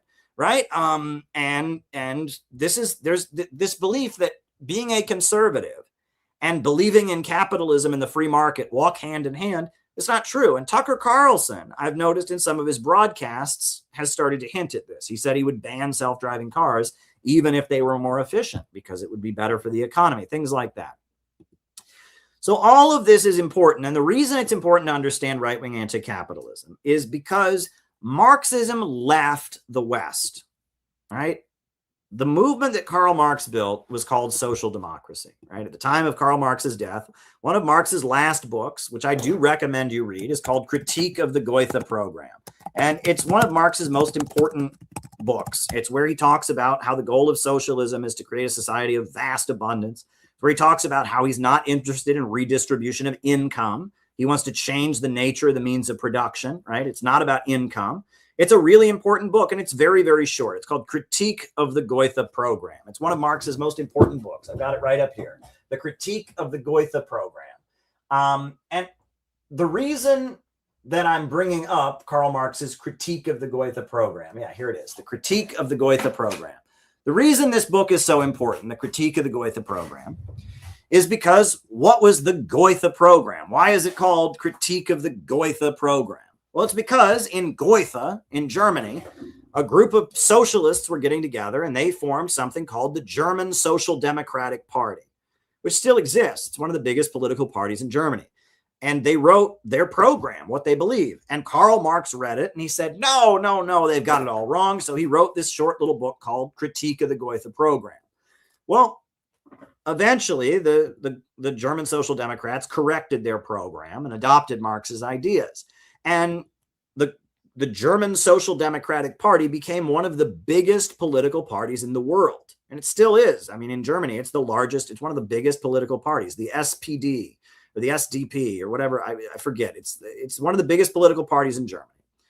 And social democracy as a movement, right? They started calling themselves Social Democrats, the Social Democratic Party, rather than the communists, because communism was associated with anarchism and violence and terrorism. So they wanted to be social democrats, meaning that they believed in building a mass labor movement and getting elected to office. Social democracy became a very, very big movement. And social democracy proved itself to be a failure. Social democracy, World War I, they couldn't stop it. And that social democracy, in a lot of ways, proved itself to not be a revolutionary movement. Over the course of a generation, it went from being a revolutionary movement to overthrow capitalism to being a reformist movement to stabilize capitalism.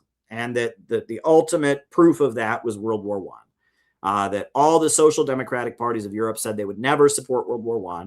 And then World War I happened, and they all sold out and supported it. And the German Social Democrats were essential, and the British Labour Party was essential.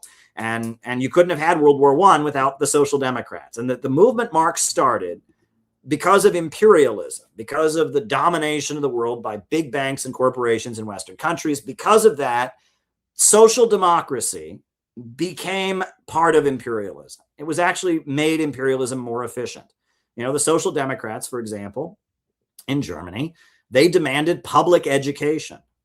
Kindergarten, right? Why is it, in America, the first year of school that kids go to is called kindergarten, right? What's kindergarten from Germany? And why do we call it that? Well, because the first place to have it was in Germany. And it was social democrats who were protesting and demanding it. And at first, the capitalists said, no, you don't deserve the right to have your kids go to that. And the workers went out and went on strike and protested. And eventually, the German government was forced to give in and create kindergarten. But what happened? The Kaiser learned that universal military training of kids in school would make the German Empire and German militarism and German imperialism work more effectively. And so in the public school system that the socialists demanded, you got military training and all of that. National health care, right? The first national health care system in the West was created in Germany. And it was a wing of the German military. It was a healthcare system. It was part of the German military. And as Germany was rising, right? Britain, France, America were the dominant imperialists, but Germany and Austria were rising as competitors. Their economy was very, very socialistic. It was imperialist. They're engaging in colonialism and all of that, but there was a lot of social programs, a national healthcare service, kindergarten, etc. And there was a lot of kind of state planning involved, and it made imperialism very, very effective. And that at the time that World War I broke out, Vladimir Lenin declared that the Second International was a stinking corpse. And he said that basically social democracy, the movement that Marx had created, was not a revolutionary movement. It was a movement for making imperialism work more effectively. And that has continued to be the case even more so today. The British Labour Party doesn't even believe in socialism. They got rid of Clause 4 in their constitution. They say socialism just means the economy works good for everybody, right? It used to be that they technically had this thing called Clause 4 that said eventually they want the means of production to be controlled by the worker. They got rid of that. They don't believe that. The British Labour Party now doesn't even really pretend to be a socialist party. It's a liberal party. And the same for the German Social Democrats. They really believe that they want the workers to control the means of production. They want to abolish capitalism. No, it's just, they want healthcare for people and better social programs. And that social democracy, which is what democratic socialists of America is, by the way, social democracy is just a wing of imperialism. AOC is not anti-war or anti-imperialist in any fucking way. She wants money to, send to the Ukrainian Nazis. She wants, she supports the Iron Dome in Israel. She thinks that pro-Palestine protests are anti-Semitic. AOC is imperialism, but she's a member of Democratic Socialists of America. She's a social democrat, right? And then some of the social democrats will be more anti-war. Mamdani here in New York City has been very critical of Israel and stuff. So it's complicated, right? It's complicated, but generally social democracy, which was the movement Karl Marx basically started and wrote Critique of the Goethe Program, it deteriorated into a vehicle of Western imperialism. So Lenin in Russia, who led the Russian Revolution that seized power during World War I, they created a whole new brand of Marxist thought that was originally called Bolshevism and eventually became known as Marxism-Leninism. And Bolshevism was, first of all, they have a highly disciplined party of new type, a party that to be a member of it, you have to give the whole of your life, and on top of that, they believed capitalism had entered a new stage called imperialism, the rule of the world by big banks and corporations, and that in fighting imperialism, nationalism could be a good thing, right? That's what the Bolsheviks believed. Marxists had generally rejected all nationalism. Marx had said no nationalism. Well, Lenin said actually nationalism can be good if you're fighting imperialism. The Bolsheviks took power and they established a government. And after Lenin died, they called their ideology Marxism-Leninism. 1928 was considered to be a big turning point in the history of the Soviet Union and the history of the world, really. That was the year of the 6th World Congress of the Communist International, and that was the year that the Stalinization took place, where Stalin solidified his power. Bukharin, the right opposition, defeated. Trotsky, the left opposition, defeated. And Stalin solidified his power, and Stalin was more conservative. Stalin carried out what they called the thermidor in the family. They started promoting the Soviet family, a mother and a father and kids. Now, the mom was working in a job along with the father, and they built these giant kitchens that actually fast food in America is based on the Soviet kitchens that existed. But, all the factories, they didn't want women at home, cooking for the family. So the women were in the factory, and then they had fast food where you could pick up your meal on the way home from their collective kitchen.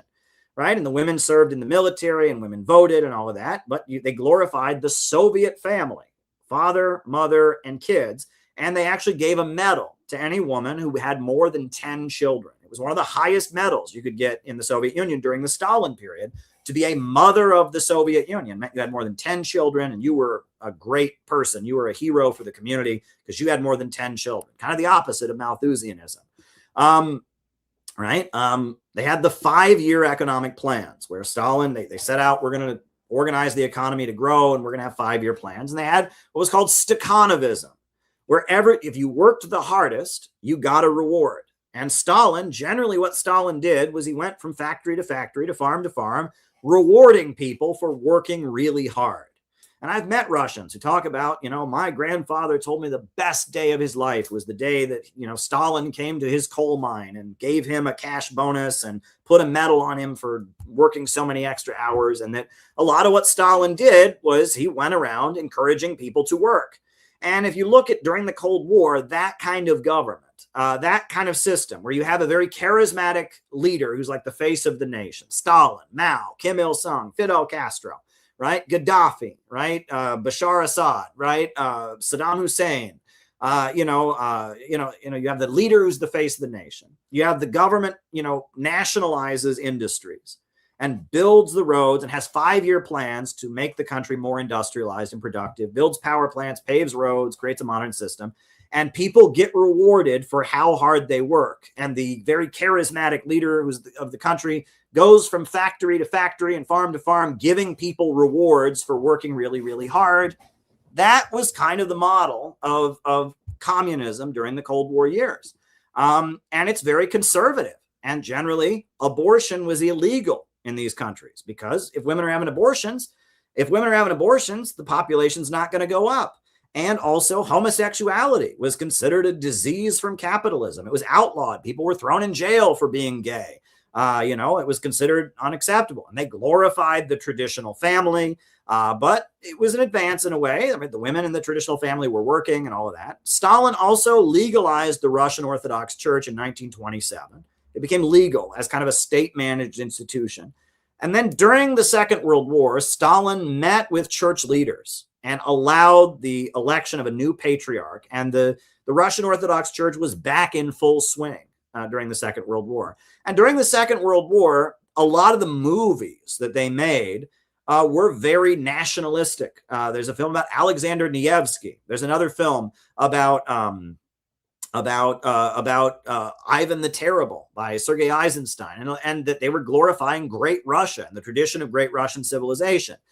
And that you could argue that quote unquote Stalinism, or really existing socialism, in a way, it has elements of what you might call right-wing capitalism, right-wing anti-capitalism, in the sense that, it's critiquing capitalism and it's glorifying the traditional family. It's emphasizing loyalty to the country. You've got a leader who's almost like a king, who goes around encouraging people to work really, really hard, and everyone's pulling together to work really, really hard for the good of the nation. This is kind of conservative. This isn't, workers go out and overthrow their bosses. There's a conservatism to all of this, right? After World War II, communism expanded very greatly, but it expanded a little bit differently. In the countries in Eastern Europe, where the Soviet Union liberated them from the Nazis, they created new governments. These new governments were not called socialist at first. For the first 10, 15 years, they were called people's democracies.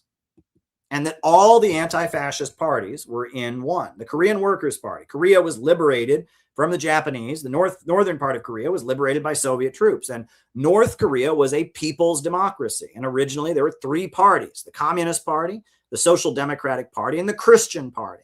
All three of those parties had fought against Japan. And Kim Il-sung was not a member of any of them. And eventually they all merged into one party, which is now called the Korean Workers' Party. In China, right, the Communist Party led the bloc of four great classes. It wasn't the workers against the capitalists in China. It was an alliance. And if you look at a Chinese flag, even today, this is what the Chinese flag has on it. Right? Take a look at the Chinese flag. What does the Chinese flag stand for? Right? It's the block of four great classes. Right? My goodness, do I not have a Chinese flag on here? Do I have to download another image of the Chinese flag? All right, hold on. Yeah, I have to get another Chinese flag. Hold on. All right. We'll get a Chinese flag image. Chinese flag. Yeah, the Chinese flag.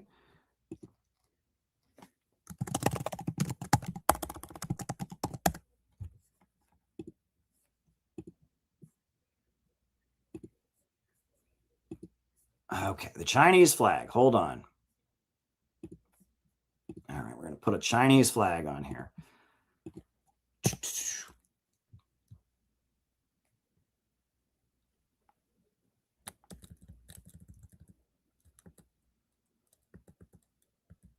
All right. Yeah, the Chinese flag. Okay. So what does the Chinese flag stand for? Well, the big star represents the Communist Party. And the four other stars, they represent the block of four great classes, right? And it was the workers, the peasants, the urban merchants, and the national capitalists. Four classes coming together for what? For the rebirth of the Chinese nation. Well, that doesn't sound like Marx and the workers struggling against the capitalist, right? That's actually, that's almost like Düring, right? It's socialism for the good of the entire nation. But Leninism said that's fine because you're struggling against the imperialists, right? So you could argue that really existing socialism that came into existence during the Cold War, you could argue that there's elements of right-wing anti-capitalism in it. Now, there are things about it that are definitely not right-wing. For example, empowering national minorities. The Soviet Union worked really, really hard to promote the languages of national minorities, to make sure that every national minority had its own written language. Empowering women, right? Women were in the government. Women were voting. Women were in the military, leaders of the military, right? Communist countries had kind of an obsession with women with guns, right? And promoting women. So that's definitely not conservative. And in the 1960s, the Soviet Union legalized abortion and practiced it very, very liberally. And these countries were very atheistic, right? Generally. Now, Stalin did bring back the Russian Orthodox Church, but generally the state was promoting atheism and viewed religion as subversive. So it's complicated. But there's an element of conservatism in really existing socialism. And you could say that there's elements of what would have been considered right-wing anti-capitalism in Marx's day in really existing socialism. But on top of that, there's another thing to be aware of, which is that in 1949, the CIA launched the Congress for Cultural Freedom, funding Marxist intellectuals and creating the New Left, right? And I talked about that earlier. Hannah Arendt and Susan Sontag and, the New Left that equated the Soviet Union with Nazi Germany, that said that fascism was just deep down in average people, etc. And then in 1956, you had the Hungarian revolt against the Soviet-aligned government. The Soviet Union sent troops to Hungary to put down an uprising led by the CIA and fascist sympathizers, but done in the name of socialism in Hungary. 1968, you had the Prague Spring. The very privileged children of the party bureaucracy in Czechoslovakia rallied around a guy named Dubček. And Dubček said he was for Marxism with a human face, but he was anti-Soviet. He wanted to cut off support to Vietnam, but he was presented as New Left Marxism with a human face. And the Soviet Union sent troops to Czechoslovakia to put down the Prague Spring. Well, 1970s, Zbigniew Brzezinski, one of the main Cold War strategists, wrote a book that he spells it all out there. And I've quoted this book many times in my writing. Between Two Ages, America Enters the Technotronic Era, where he argued that the New Left, the hippie counterculture, the civil rights movement, the anti-Vietnam War protests in America, he said, this isn't a threat of communist revolution. He said, this is a change in how people relate to authority and tradition based on the accessibility of information. Because you can turn on TV and see events from all over the world, because you can get books and read about different things, the way people relate to religion is changing. The way people relate to their country and to the military is changing. The way people relate to traditional hierarchies is changing. And Brzezinski argued that rather than oppose the New Left, the USA should weaponize the New Left and put the United States at the center of information technology and use the changes that would make in culture. Accessibility of information was changing culture. Use that to bring down the Soviet Union and to, quote, Americanize the world. That's what Brzezinski advocated in his book, America Enters the Technotronic Era. He spells it out. To Americanize the world, we have to be at the center of information technology, and that was his strategy, and weaponize it against what he called institutional Marxism, which was the Soviet government, right? And in 1989, that's exactly what the United States did with the power of mass media and with slick advertising, George Soros, and they overthrew the Eastern Bloc, and eventually they brought down the Soviet Union. And the people marching to bring down the Eastern Bloc, many of them said they didn't want capitalism. They thought they'd be able to keep their free car and keep their free health care and keep their guaranteed job, but also get to listen to rock and roll music and wear blue jeans and shop at Walmart. They thought they'd get all the wonders of American consumerism, all the freedom of the West, but at the same time, they would keep the benefits of having a socialist economic system. Well, that didn't work. And the fall of the Eastern Bloc came with economic demolition, neoliberalism. I mean, it was an economic disaster, mass unemployment, mass hunger, etc. They do polls in all the formerly communist countries, and country after country, people say life was better during the time of the Soviet Union. You'll never hear that in mainstream media, but it's true. Meanwhile, 1993, after the fall of the Soviet Union, Boris Yeltsin was the president. He was a puppet of the West, and he was wrecking the country economically. So they elected a Duma, a parliament that was against economic austerity and cutting, the economy. And it was the Communist Party of the Russian Federation, and it was the various Russian nationalist groups. Well, Yeltsin dissolved the parliament, and he dissolved the parliament. And after he dissolved the parliament, he said that the parliament was a red-brown alliance, that the communists of Russia and the nationalists were like Nazis. And he justified his crackdown, where they actually fired shells and shot shells at the Russian State Duma, the 1993, constitutional crisis. That's where the term red-brown alliance comes from.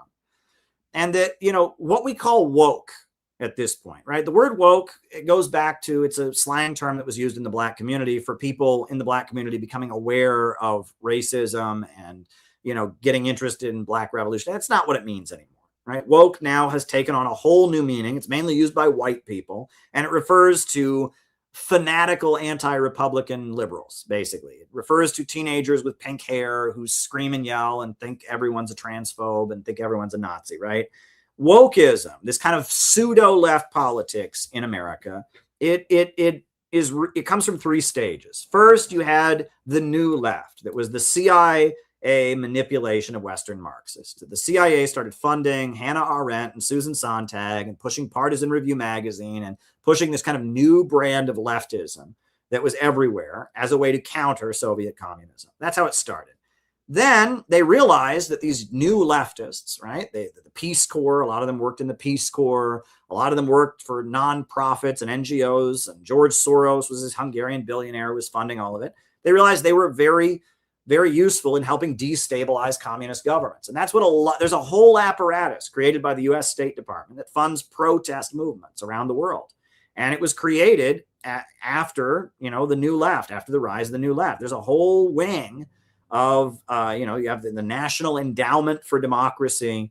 There's a whole lot of these NGOs and foundations, Ford Foundation and the Rockefeller think tanks. And there's a whole apparatus to pay people to go around the world and destabilize and protest against governments in the name of feminism, LGBT rights, workers' rights, every left-wing cause you ever heard of. The American government uses it to overthrow and destabilize communist countries. The United Auto Workers Union is subsidized by the CIA, and they have something called the Solidarity Center, which is a building where they disseminate, CIA labor union activists to bring down and destabilize communist countries in the name of funding anti-communist unions, etc. Right? This is part of what they do. And then ultimately, after the 2008 financial crisis, the U.S. economy was in shambles, and the color revolution apparatus was brought home.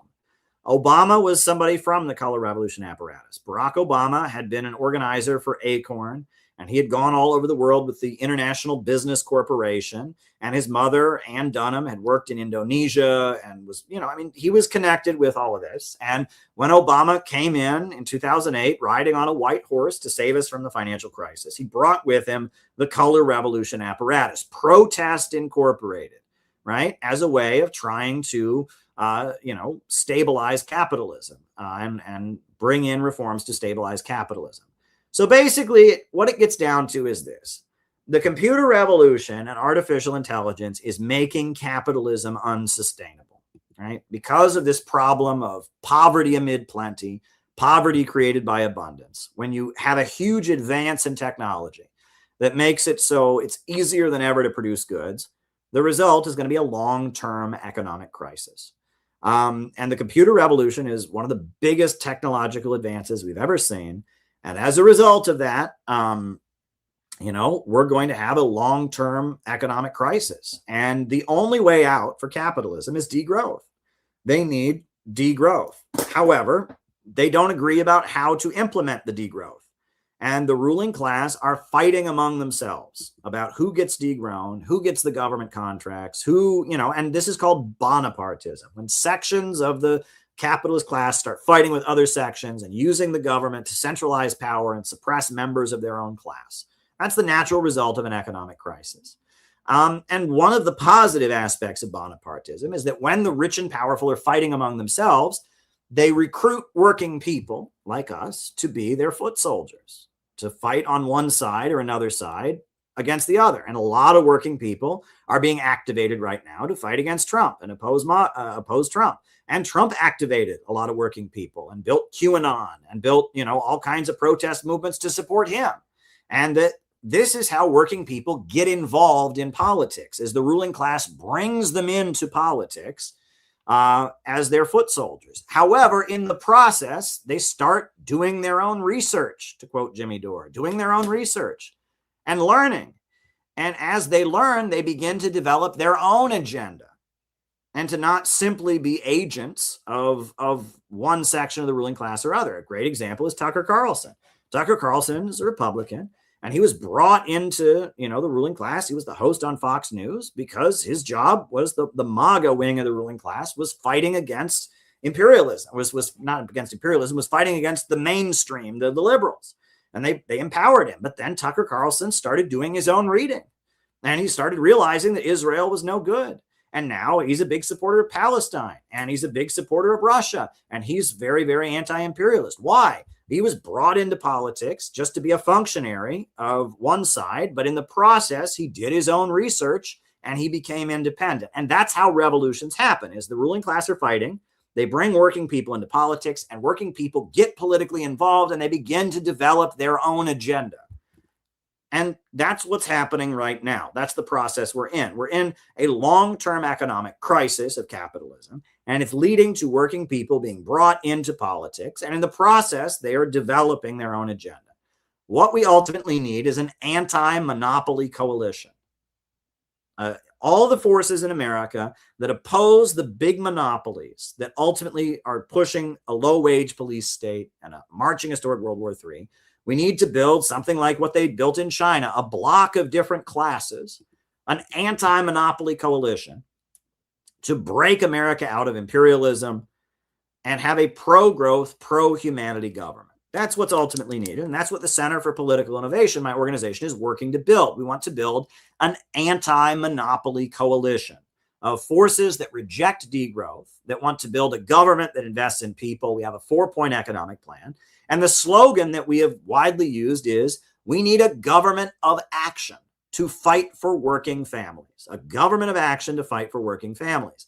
And that ultimately, that's what will get us out of this. If we have a government that will break the power of the big monopolies and start investing in working people, that is the answer. And the only way that capitalism can continue is with fascism and war. They need to impoverish working people. They need to beat down China and beat down Russia. They need to create a low-wage police state. But the majority, overwhelmingly, of the American people do not want war. And they do not want a low-wage police state. And that is why we must form a movement to demand a government of action, to stand up for the American people against the big monopolies and build an anti-monopoly coalition and demand a government that invests in people, a pro-growth, anti-monopoly government. That's what we're advocating. Our national convention is coming up in Chicago, August 15th. I hope you will join us. And I hope you found this slideshow to be very enlightening. I hope you enjoyed it. So, yeah, that's my opening slideshow for tonight. I hope you all enjoyed it. If you haven't had a chance to vote in the poll that I've been taking about which of my books is the most popular, go ahead and vote. I will end the poll after we do the roll call. Names and locations. I will call you all out as I see you. Names and locations. Who is with us tonight? Names and locations. Who is with us? Names and locations. We got Penny. Good to see you, Penny. We got Bendigo, Australia, David Fox. We got Alex in Brazil. Good to see you. Names and locations. Irene is giving us applause. Good. I'm glad you liked it, Irene. Names and locations. We got Jane in New Zealand. Good to see you. We got Ryan in Kansas City. Good to see you. We got Wes from New Jersey. Good to see you, brother Wes. Been a while. Ian in Yukon. Good to see you. Joe Gutierrez in California. Paul in Brentwood, New York. Alex in Brazil. Jason from Las Vegas. Glad to catch the stream. Glad you liked it, Jason. Names and locations. Richard from Arizona. Good to see you. Sonia from Brooklyn. Glad you liked it, Sonia. Good to see you. Names and locations. Who is with us? JDL from the Ozarks, Rice from Adelaide, Australia, Diego in K-Town. Good to see you. Good to see you. Good to see you. Names and locations. Names and locations. Who is with us tonight? Names and locations. Names and locations. Who is with us? Who is with us? Joan from Palm Springs. Arlene from Milwaukee. Good to see you, Arlene. What a great program. Well, thank you. I'm glad you liked it. Matt in Melbourne just tuned in. Martin Vegas. Good to see you. Good to see you. Good to see you. Yeah, I felt like this would be a good slideshow to do tonight. Names and locations. Names and locations. Because there's a lot of confusion about this kind of thing. And this is the kind of thing that I've researched in depth. Again, if you really want, the book where I get into all of this the most is this book, Where is America Going? And I've released like small pamphlet versions of sections of this book. I released one called What is a Counter Gang? One called AI is Not the Problem. One called What is Bonapartism? So, that's the book where I get into this the most. But yeah, this is the understanding. Ellie from Chicago, good to see you, right? Good to see you. But yeah, this is what we need to understand, right? And that capitalism needs degrowth to stabilize itself, and we need to build an anti-monopoly coalition. So I guess I'll end the poll. I took a poll. What is your favorite book? I'm going to end the poll, right? And the poll, I guess the book that won was Imperialism and Anti-Imperialism. It got a plurality of 37%. So that's the way it worked, right? Yeah, Imperialism and Anti-Imperialism was 37%. Who are the Houthis? What are they fighting for? Was 28%. Where is America going? Was 20%. And Mystical Stalinism was 15%. Well, thank you for everyone who voted. The book, we put out this book, Imperialism and Anti-Imperialism, and in the lead up to the convention. Oh, we got Michael. Good to see you, Michael in Bayonne. Good to see you. We put out this book, Imperialism and Anti-Imperialism, in the lead up to the convention this summer. And I did my media tour about it, which the media tour was an astounding success. I went on Jimmy Dore twice. I didn't even know if I'd be able to get on Jimmy Dore once. I got on Jimmy Dore twice. I went on Kim Iverson. I went on every channel. It was great. I went on traditionalist Catholic channels. I don't even know where you watch it on Substack. I went on there thanks to Cynthia McKinney. She was really good with some traditionalist Catholics. They had me on for a whole half hour to talk about this book. I went everywhere. I mean, we did our tour of the media, and it was a great success. And, Revolutionary Change podcast had me on an episode with Cornel West. That was very cool. We went everywhere. We went high, we went low, we went all around. And it was very, very successful. And that was part of building for this summer's convention.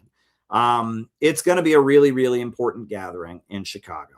Tomorrow night, we're going to have a special stream to just talk about it because there's a lot that needs to happen between now and then, right? Tomorrow is the 1st of August, and it's August 15th.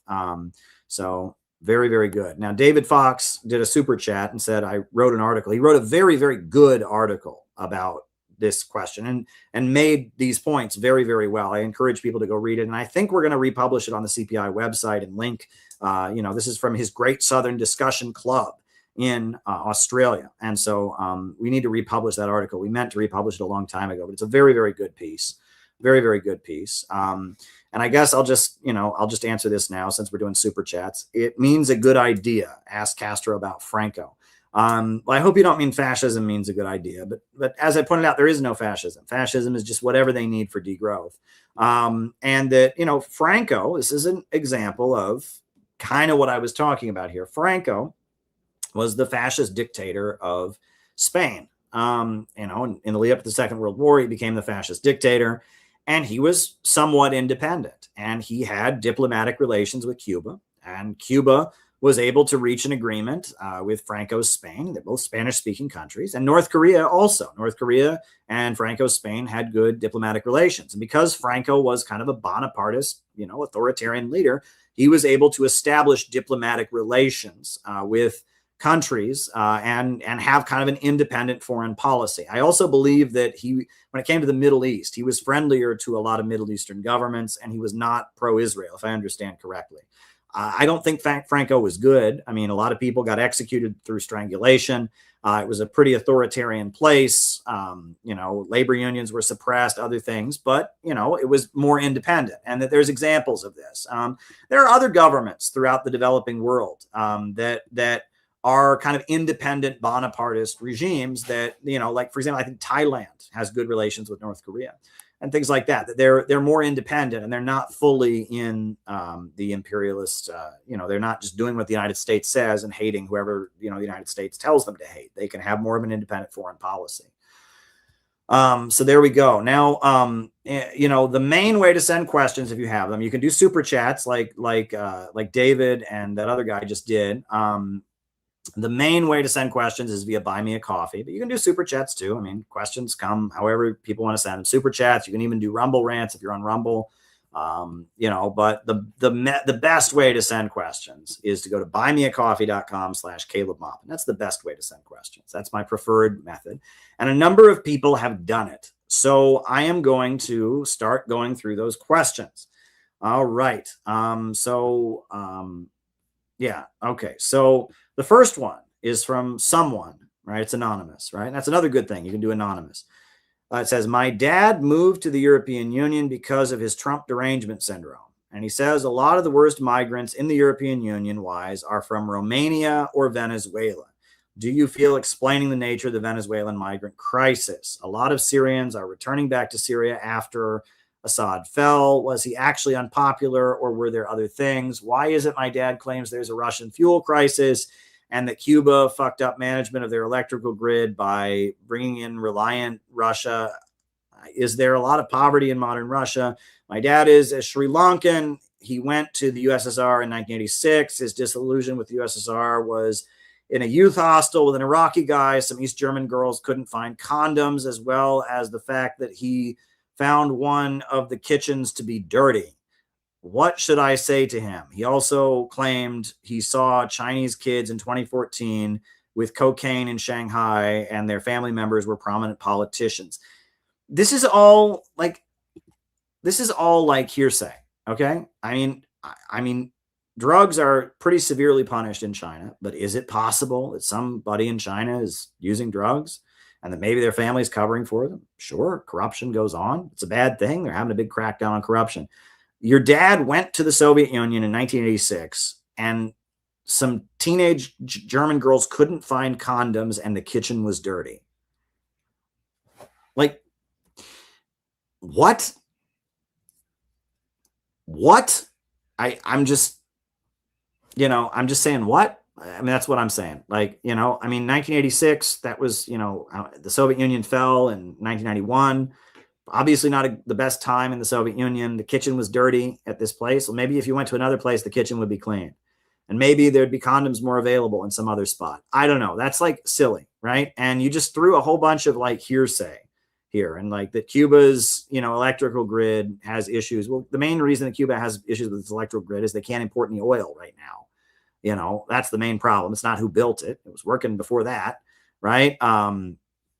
Syrians going home after the fall of Assad. Well, I think that's about the fact that there was a huge war going on that killed millions and millions of people, or hundreds of thousands of people at least. And now the war is over, and that they're from there. And so they're going home. I don't think they didn't flee because of Assad. And in fact, the majority of Syrians that had left the country voted for Assad in the elections they had. I think the issue was there was a big war going on. That war is now over. Now, you'll notice religious minorities in the country are not going back. The majority of Syrians, 80%, are Sunni Muslims, and it's now a Sunni Muslim dictatorship. And so the majority of people that are Sunni Muslim, that's not going to be an issue for them. But the Christians aren't going back. The Alawites are not going back. So, but yeah, the majority of the people who fled because there's a big, huge war going on. Now the war is over. The Venezuelan migrant crisis. There were a lot of people who left Venezuela when things were bad, and they returned in big numbers, and that never got reported on. And a lot of them were worse off. They went to Colombia, and the conditions in Colombia were so bad, they actually went back to Venezuela. That got no attention. And a lot of the criminal elements from Venezuela, that were causing all these problems were people that were fighting against the Marxist government to begin with, right? And that's also not being reported on. A lot of there were issues with Venezuelans, that Venezuelan migrants were going here and going there and doing bad stuff in America. Those people were not Maduro's best pals. They were enemies of Maduro, right? They were people that were trying to overthrow the socialist government. A lot of them came directly from prisons in Venezuela. So there's that. So, I mean, when you say the worst migrants are from Romania, what makes them worse? What makes them worse? I mean, it's like, you're just throwing a lot of stuff at me there, anonymous person. You're just throwing me a lot of like, I heard this, I saw that, and it's just like, the worst migrants are from Romania. Like, what does that mean? Like, what makes them worse? I mean, is there a higher crime rate? Maybe do some statistics or something. But this is a lot of times when you talk about these kind of politics, people throw out, well, I met somebody, I heard this, I heard that. Well, that's not, you can't make real political arguments based on, I talked to somebody or I heard things. Unfortunately, a lot of people do determine what they believe based on that. And that shows how personal testimonies are very important. The kind of things you tell people are very important. But at the same time, like, if you're going to make a solid political argument, you can't base it on these kinds of things. And, one aspect of these kinds of personal, I saw, I heard things is that people hear what they want to hear and see what they want to see, right? They may be very well that your dad saw good stuff there, but he now lives in the West where everyone thinks the Soviet Union was a hellhole. And so if he goes around saying, well, I saw good stuff, that's not going to get in. People are going to look at him weird. You have to remember that too, right? And that no country is perfect, and most countries have good and bad things. But if you come to America and you talk good about a country that America hates, people look at you weird.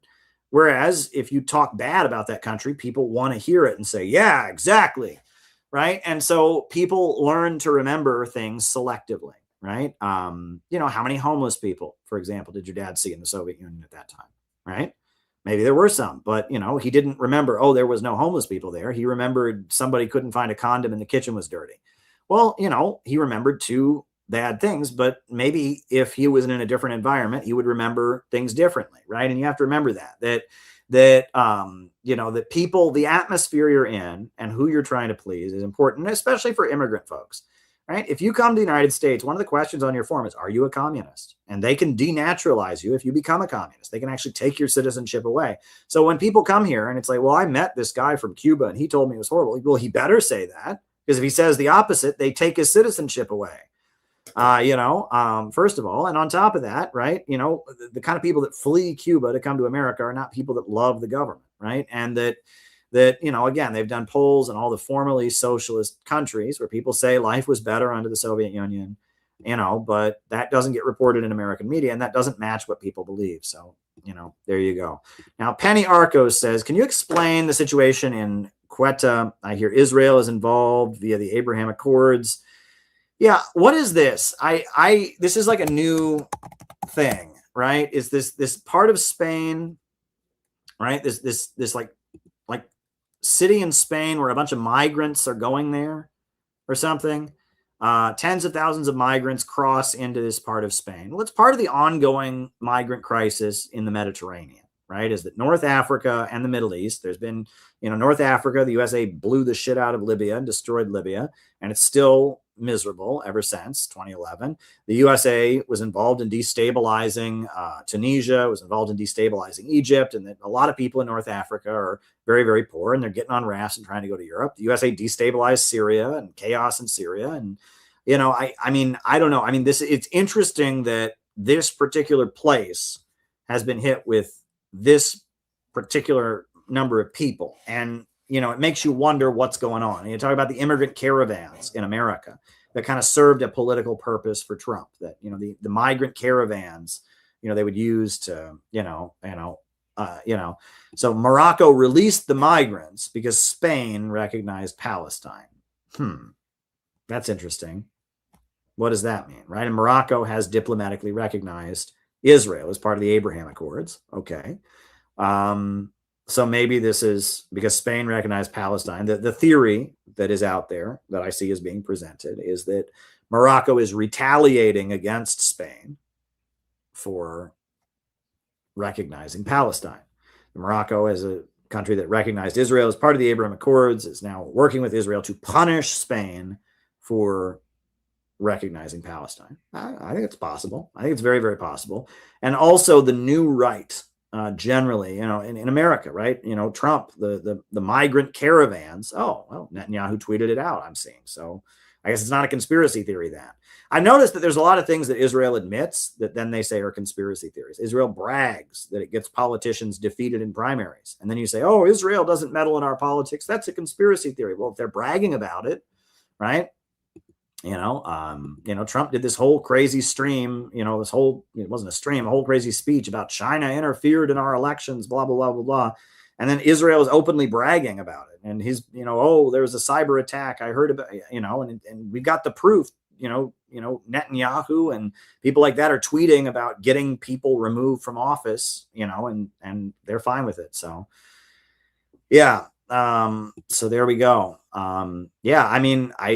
The whole thing, that doesn't surprise me. And that would be a boost to the new right in Spain, right? That in Spain, you have a right-wing movement that is probably more pro-Israel because it's anti-Islamic, right? And that right-wing movement gets a boost when there are issues with migrants. So, it may be that Spain has with kind of a liberal left government, has gotten more critical of Israel. So in order to boost the new right that is more sympathetic to Israel in Spain, that hates Muslims, they released a bunch of migrants there to create a mess, and then they can, support it. Cyber attack in Minnesota water facilities, media blames Iran.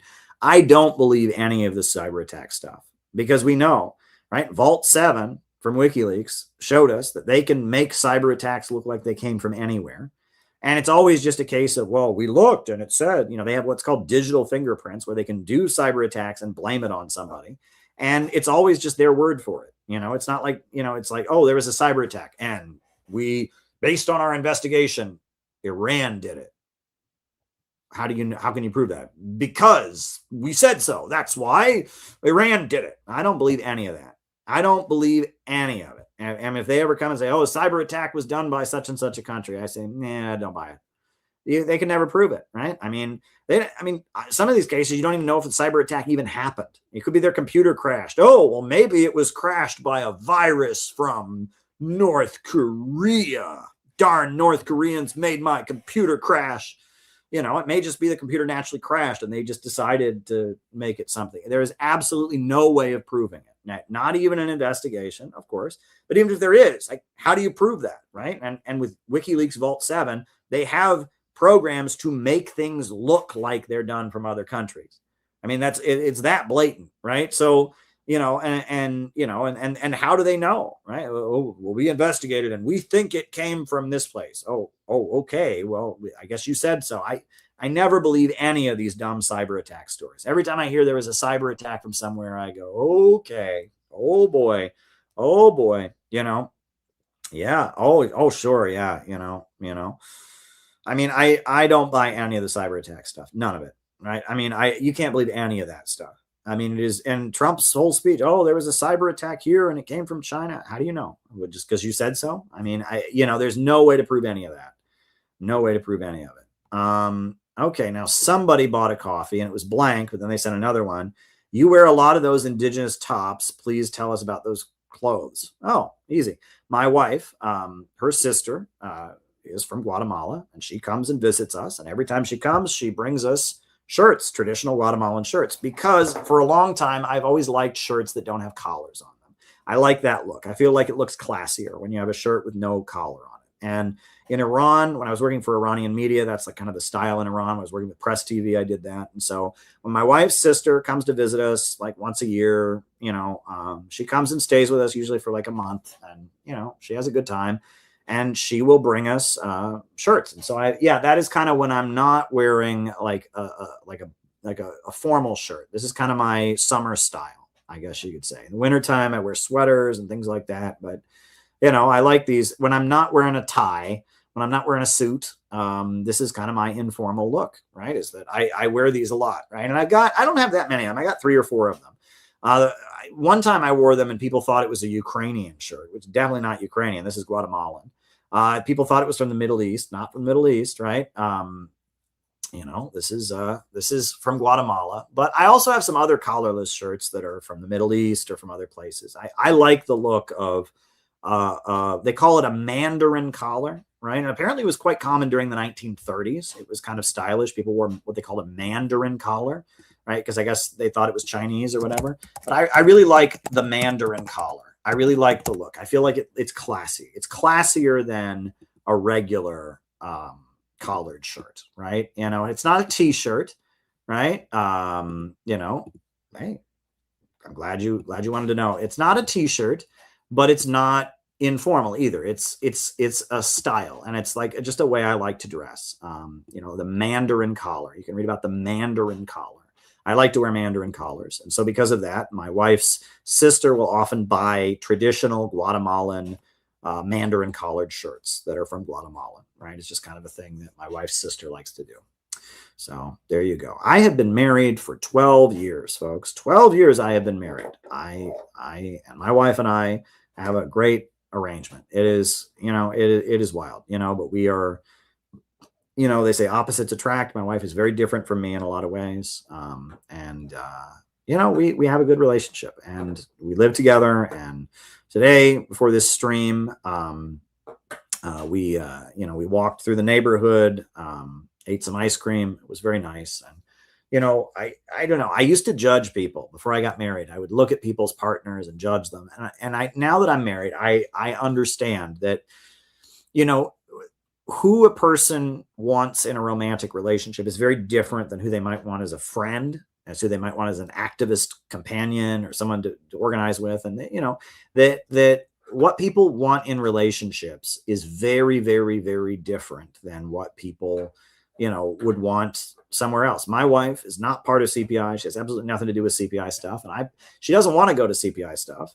I don't know if I would let her, you know, because sometimes she can, you know, she has her own ideas about things. She does nice things, though. She does support CPI because she realizes it's very important to me, and she supports the work that I do. And, you know, she does nice things, right? You know, like, you know, sometimes she makes little like trinkets for CPI events. She makes some of the merch for CPI as like a favor to me. She really likes to do arts and crafts, stickers and things like that. So, you know, my wife is very cool. And, you know, after 12 years of marriage, you know, it's much more chill. When you're married at first, it's stressful, but after you've been married for a while, you've been through a lot together. You know, first couple of years, we went through a lot of trying circumstances. Neither of us had ever been married before. We got married very quickly. You know, in the first couple of years we were together, were challenging. We lived in a much smaller place. We faced all kinds of difficulties in housing, and I changed jobs, and I was in a political group and ended up leaving the political group, and we lost our like entire friend circle practically. And it was a lot. It was a lot. It was a lot. But here we are. And, you know, and I don't regret my wife. I don't regret marrying her. And I'm really glad that we're still married. And I hope that all of you can find happiness in a relationship and can also get past the kind of Hollywood misconceptions. Relationships are different, and the relationship that you have with your romantic partner should be based on what you need and what they need and what mutual need that the two of you can come to. And I think that's what a lot of people don't understand. A lot of people have it in their head that they're going to have a Hollywood romance, or that they have to have their marriage has to be this way or that way. No, find what works for you. Find what works for you, and find something that makes you happy and makes your partner happy. That's the arrangement, and that's the relationship you should have. And yeah, and if you're content with being single, right? Good, great. You know what I mean? Find what makes you happy. Stop trying to think that you have to have what other people have, or you have to have what Hollywood movies try to tell you to have. Have something that brings you happiness. Right. And that's something a lot of people don't realize. A lot of people never really stop and say, what do I want? Right. And I think that, you know, one of the turning points for me in getting married and leading towards my marriage, a couple of years before I was married, I realized what I wanted. Right. And I saw another woman who was like a friend, the way she was acting in certain circumstances. And I thought, I would really like to have somebody in my life who acted like that. And I had never thought that before, right? And that was a key moment. Once I realized what I wanted, I was much closer to getting it. And that's kind of when you get into Wallace Wattles, and you know, a lot of people don't know what they want. A lot of people are unhappy, and they have this vague, I wish I had money. I wish I had friends. I wish I had this, but they don't actually envision what that would look like. And that, put aside any metaphysical aspects of this. If you never really get a clear vision of what you want, it's very hard to get it, right? If you just want vague longings, right? I want friends. Well, what does that mean? What kind of friend? What would your friend do with you? What would your friend be interested in? I want money. Well, how are you going to get that money? Are you going to start a business? You're going to, have a job that pays you well? Like, you're going to win the lottery? Like, what do you want? Right? But if you start really getting a clear picture of what you want, you can find it. But if you just have vague longings, at that point, you're just focusing on not having it. And so you just kind of think, oh, I don't have friends. I don't have money. I don't have these things. And that doesn't get you any closer to getting it.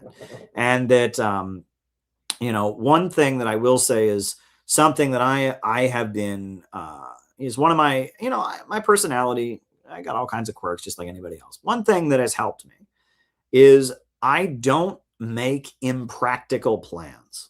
And it kind of annoys people. There are some people I'll be around and they'll say, oh, I wish I could do this. And I'll start saying, oh, okay, well, if you want to do that, well, one thing you might be able to do is and I start trying to make it real. And they're like, stop, I just want to dream. I just want to dream. I said, well, no, I don't do that. I make practical plans. And I really don't understand, when people make plans, they have no intention of ever carrying them out. I just don't do that. Right. Sometimes carrying out my plans can be very difficult, and sometimes it can take me a long time to actually get a practical plan. But I don't understand the vague, the vagueness. I just want to daydream about, oh, what if I had a mansion and a castle? It's like, well, no, like I am constantly thinking of like, if what I'm thinking of is not something that can actually be done, I don't feel like thinking about it, because I just feel like this is not going to bring me fulfillment. I have learned that yeah, I'm a Capricorn. It's true. I'm definitely a Capricorn. Is that a Capricorn-like trait? Okay. Anyway, enough about my psychology, right? But anyway, so right, I did the buy me a coffees, and I did the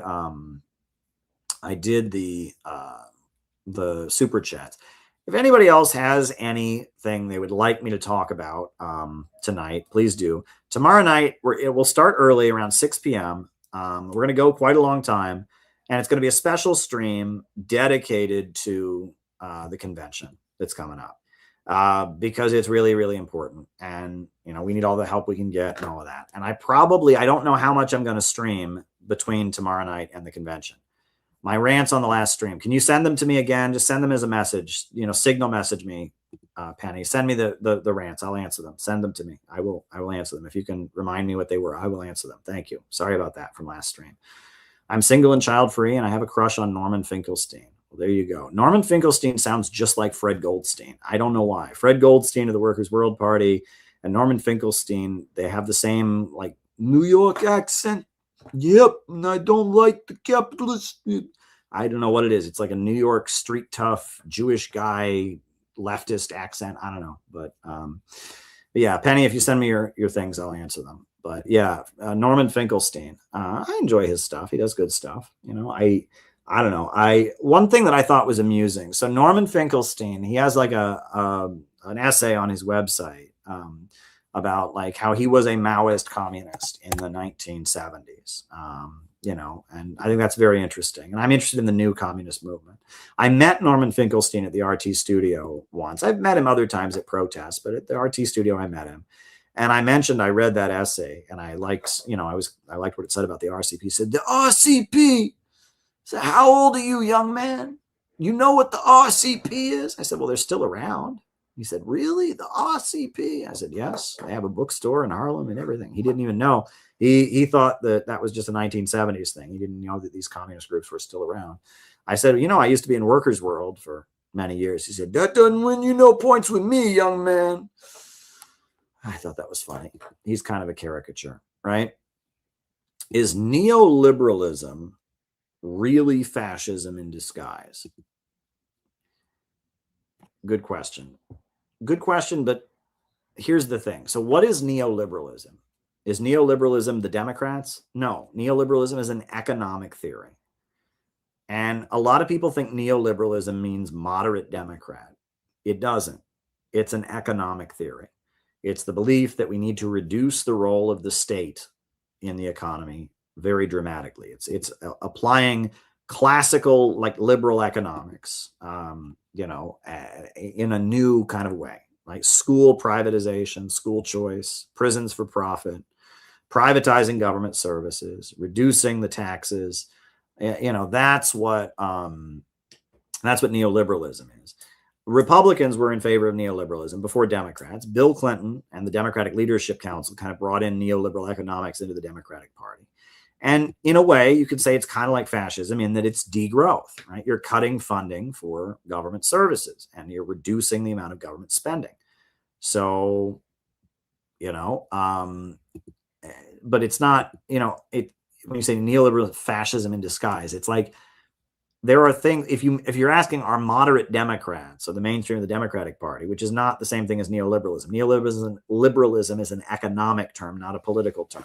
But if you're using it incorrectly and asking are mainstream Democrats, are they fascist? There are many things that they believe that are fascistic, such as overpopulation, such as environmentalism, right? Such as the idea that we all need to be poorer to stabilize the economy. You'll own nothing. You live in a pod and eat bugs and be happy about it, right? That's all. The idea we need to reboot capitalism by having less. A lot of things that the Democrats push are, it's like Republicans push privatizations, just get the government out of the economy. Democrats push these weird, like, how do we have the state make everyone poorer, which is a little bit different. For example, this is something the Democrats continue to bring up. It just will not die. National Service Initiative. Sounds great. After college, if you don't go into the military, after high school, if you don't go into the military, all the young people do 2 years of national service where they work for the good of the country. That sounds great. Except what is your national service? Your national service is doing the job of a government employee for free. You deliver the mail for free. You are a sanitation worker for free, right? You work in a school for free, right? And that instead of having government employees that get government salaries and have union contracts and benefits to do it, instead you get a bunch of young people that do it as slave labor as their national service. It's actually a really bad idea, and it leads to a lot less money going out in the economy. It sounds great. Another one, right? I am not against universal basic income because there are many different models of how it could be implemented. There are many different versions of it. But some models for universal basic income are very dangerous. One of the versions of universal basic income, you're next, don't worry. One version of universal basic income is this idea that we'll get rid of all social programs. We'll get rid of all social programs. No food stamps, no unemployment insurance, no Social Security. Everybody gets $1,000 a month, right? Disabled folks, you get $1,000 a month, right? You're working a regular job, you get $1,000 a month. You're unemployed, no unemployment insurance, you just get $1,000 a month. Everyone just gets $1,000 a month, and we get rid of all social programs. That's a really bad idea. Why? Well, it sounds good. Everyone gets $1,000 a month, but here's the problem. Okay, everyone gets $1,000 a month, but we get rid of the entire Department of Labor and all the people who administer unemployment insurance and Social Security. They're all unemployed, right? And they all made more than $12,000 a year. And now all that spending money is not in the economy. We get rid of food stamps and all the government employees who work in food stamps, Department of Agriculture, they're all out of a job. They all made more than $12,000 a year. You're taking a huge amount of government spending out of the economy. And you're just basically, in order to avoid having social programs, everyone gets $1,000 a month, right? And many people have said, what's to stop the landlords from all just jacking up their rent $1,000 as soon as they start that? Yeah, you'd have to make a law to prevent that. What else, right? What about this? And then throw this out there, right? What about people who go to prison, right? So somebody murders somebody. They go to prison for 25 years. What's 25 times 12, right? What is 25 times 12? I don't know that math. 25 times 12. $300,000. So they come out of jail with $300,000 because they're in jail, sitting in jail for murder, and for 25 years, they're getting $1,000 every month. It's just piling up in their bank accounts. So every person who comes out of jail walks out of jail with $300,000. How does that, are we going to be okay with that as a society? Right? And that what I feel is so dangerous about that version of universal basic income is, first of all, it's a huge austerity program. You're getting rid of all kinds of government jobs, number one. And then just every citizen, no matter what, gets $1,000 a month as universal basic income. But they're not going to allow, first of all, they're not going to allow, Jim the child molester to go to prison for 15 years for being a child molester and then come out of jail with, $200,000 in his bank account that he didn't have to spend while he was in jail. Right. They're not going to allow that. And they're going to say, okay, well, everyone gets $1,000 a month except child molesters. Okay. And, okay, that might be fine, right? I mean, we don't want to give child molesters $2,000 a month, $1,000 a month. But there's a problem, though, which is that there's no Social Security, there's no food stamps, there's no unemployment insurance. Like, he comes out of jail, he doesn't get shit. He's got nothing. And when people have nothing, they get desperate. And that if you start having a layer of people that can't get food stamps, that can't get unemployment, that can't get anything, you're going to have a really big problem on your hands as a society. Okay. And I feel like universal basic income replacing all social programs is a step away from creating a layer of people who get nothing, because there are some people that, and again, are we going to really allow that as a country? That someone goes to prison where they get free food and free housing and they're in prison, and then they come out of prison and they get $300,000? We're not going to allow that. They're going to say, okay, well, while you're in prison, you get nothing. And if you're convicted of a crime, you get nothing. And then we have thousands of people that have been convicted of crimes that have nothing. And those people will all work for nothing because they have nothing. Think about that, right? So everyone's getting $1,000 a month, but McDonald's is hiring. And McDonald's, can pay the minimum wage, and there's no unemployment comes out of it. No Social Security comes out of it. They can pay minimum wage, and, or they can pay higher than minimum wage. And then there's a whole bunch of people who just got out of prison that are literally starving and have no income and no Social Security and no food stamps, nothing. They'll work for minimum wage. You want to talk about creating a slave labor underclass? I mean, a lot of times, people will sit there and they'll say, well, in my ideal utopia, blank should happen. And that's a lot of the debates I get into. When I debated Destiny, Stephen Bonnell, for example, right? Draw up this perfect utopian scheme. No, because that's not how politics actually works. You don't get a perfect utopia, right? You get what you've got, right? And then you implement policy based on what you've got, and it plays out based on what's already there before. You don't get to just draw up a utopian scheme. And that Destiny, Stephen Bonnell, wanted me to just draw up a utopian scheme. I was explaining to him, no, I can't do that. I have our 4-point plan, which is based on, the way things actually are. But no, I'm not going to sit here and draw up, some ideal scheme of a Marxist utopia. And a lot of people don't get that. Right. And they a lot of the libertarian crowd and Capistan and all that stuff, a lot of them just don't understand that you don't get to just draw up some utopian scheme. All right. So Penny, on the previous stream, she sent 2 videos that she wanted me to show. That they were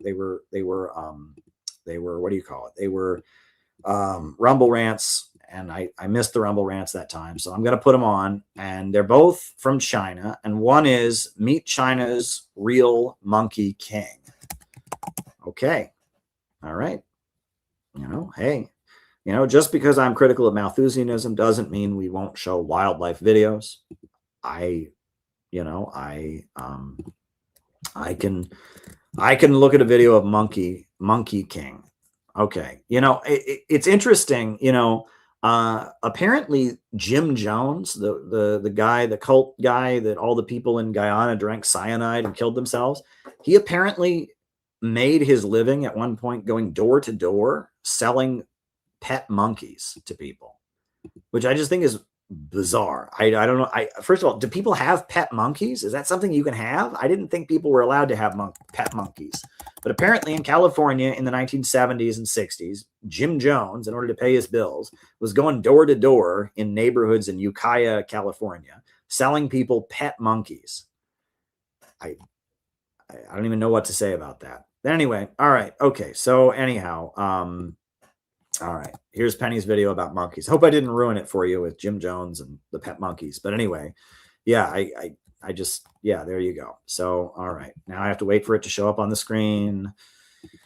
But we'll show the video of the Monkey King. I don't know much about monkeys, to tell you the honest. But anyway, here's this video about Meet China's Real Monkey King. All right.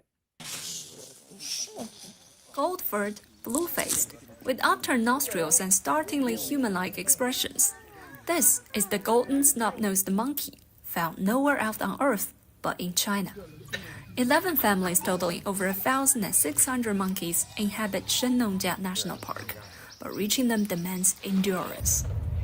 A half-day drive off perilous mountain roads to an altitude of 2,600 meters, followed by a rugged hike through ancient forests. I felt like I traveled into the scenes of the Chinese mythological tale, Journey to the West, and we've trudged through all of these rough patches, and there were great creatures all over the forest, but the best part is we got to see what Monkey King really looks like. Oh, it's the first time I've been so close to a golden monkey. How amazing is Encountering that? wild golden monkeys inspire awe. They watch humans with intelligent, almost familiar eyes. They're gentle creatures. This is one family unit, like one adult male with his mates and offspring. Come here. Yang Jingyuan has studied them for 30 years. The monkeys know him. Even the 1-month-old infant fearlessly crawls toward his hand. Interaction is simple.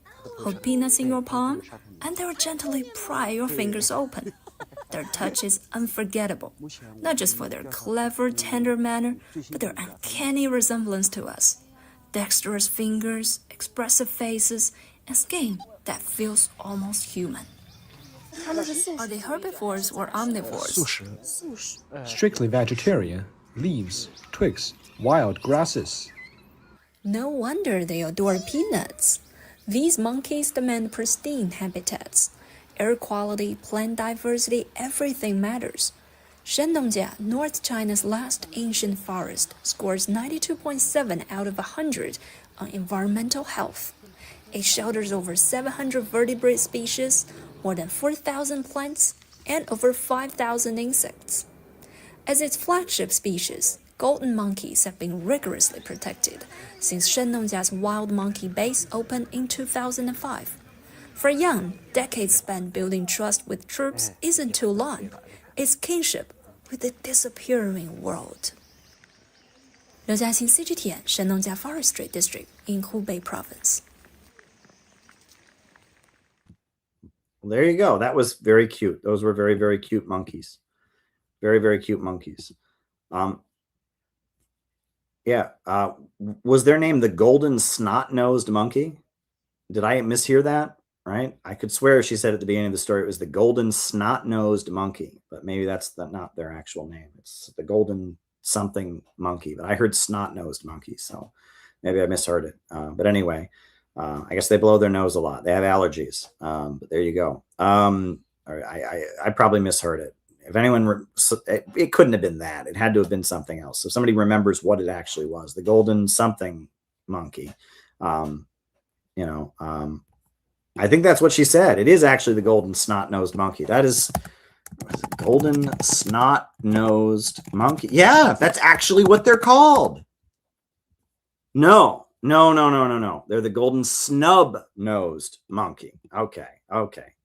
Yeah. No. I looked it up. It's golden snub nose monkey. But it sounds like snot-nosed monkey. But yes, golden snub-nosed monkey. Well, English is probably not her first language. So there you go. Also known as the golden-haired monkey. Snub-nosed monkey. All right. Very good. Very good. Well, there you go. At least I'm not the only one who heard that. That's what I heard is snot-nosed monkey. Right? Sounds like, like an angry teacher. You snot-nosed monkey. Anyway, so since we're talking about animals, why are fascists depicted as pigs? And we have one more Penny video to show too. So that was like a Black Panther thing, right? And right, I don't think it's fascists. I think it was police, right? That was, the Black Panther, it's interesting. The slur for a policeman, generally among leftists, and it goes back to the British Empire, among the Irish, was bulls, right? Generally that was the term. They referred to cops as bulls, right? And if you look at like 1930s labor stuff, cops are bulls, and that comes from John Bull. It comes from the British Empire, right? Because the symbol of the British Empire was John Bull. So in Britain, or in Ireland, when the people didn't like the British occupiers or didn't like the police they saw as working for the British occupiers, right? They called them bulls, right? And then a lot of Irish Americans who came to America and went on strike and got in fights with cops and stuff, they would call the cops bulls, right? And if you go back to the 1930s, bull is the slur for a policeman. It's also interesting is, the police car, the police wagon, right? Everyone calls them paddy wagons. And paddy wagon, it doesn't simply, it sounds like you're talking about like, well, it's because Irish people are a bunch of drunks who get thrown in the wagon. But it's also, the police in New York City especially were Irish, right? And police in a lot of urban centers are Irish. So it's like Paddy is driving the wagon also, right? So paddy wagon, right, is a term that obviously has some Irish, connotation to it. Right. But police as pigs. Yeah. Like that whole thing. Where does that come from? I suspect, my theory. All right. I'm just throwing this out there and I'll Google it afterwards, but I'm just going to give you my theory. I suspect that's related to how the Nation of Islam emphasized in its rhetoric that Black people shouldn't eat pork, right? The Nation of Islam, if you listen to the speeches of Malcolm X and such, there was a really big emphasis on pork being unhealthy. And that became a big part of Black nationalism, was we don't eat pork. And actually a lot of Black Americans who are not Muslims don't eat pork, right? The Nation of Islam, that was one of their big pushes, was don't eat pork. Pork is unhealthy. Pork is, food that, contaminates the community. And the Nation of Islam, that was one of Elijah Muhammad's strengths, was that he changed people's diets. And that was actually, he had a book called How to Eat to Live. And the Nation of Islam diet was a really, really big part of when you converted to the Nation of Islam, you changed how you ate. And part of it was you cut pork out completely. And you also tended to avoid beef. They tended, if they ate any meat, it was poultry, and you eat one meal a day. It's a 1 meal a day diet. And if you listen to Malcolm X in the 1950s, early 60s, a lot of the speeches are pigs are disgusting. Pigs are gross animals that live in their own feces. And that is, it's Islamic. Muslims don't eat pork either. Right. And there's a lot of Muslim rhetoric in the Middle East. They talk about pigs are disgusting animals. They'll refer to non-Muslims as swine eaters. Right. And all of that. So my assumption is that the reason that Black radicals started referring to police as pigs is probably related to that. But let's Google it. Why do they call police pigs? We're Googling it. They're saying, okay, now this says pig was a 19th century criminal slang for a greedy or corrupt person. Well, that's true. I mean, generally, if someone's greedy or corrupt, they're called a pig. Okay. And that there was a 19th century, 1960s resurgence of it among the counterculture.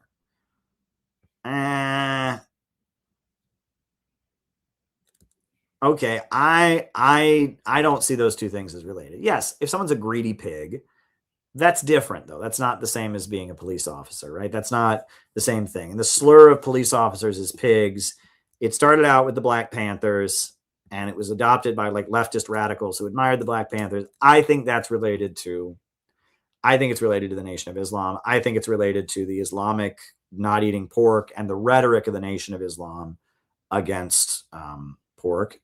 Someone else says, is it Animal Farm?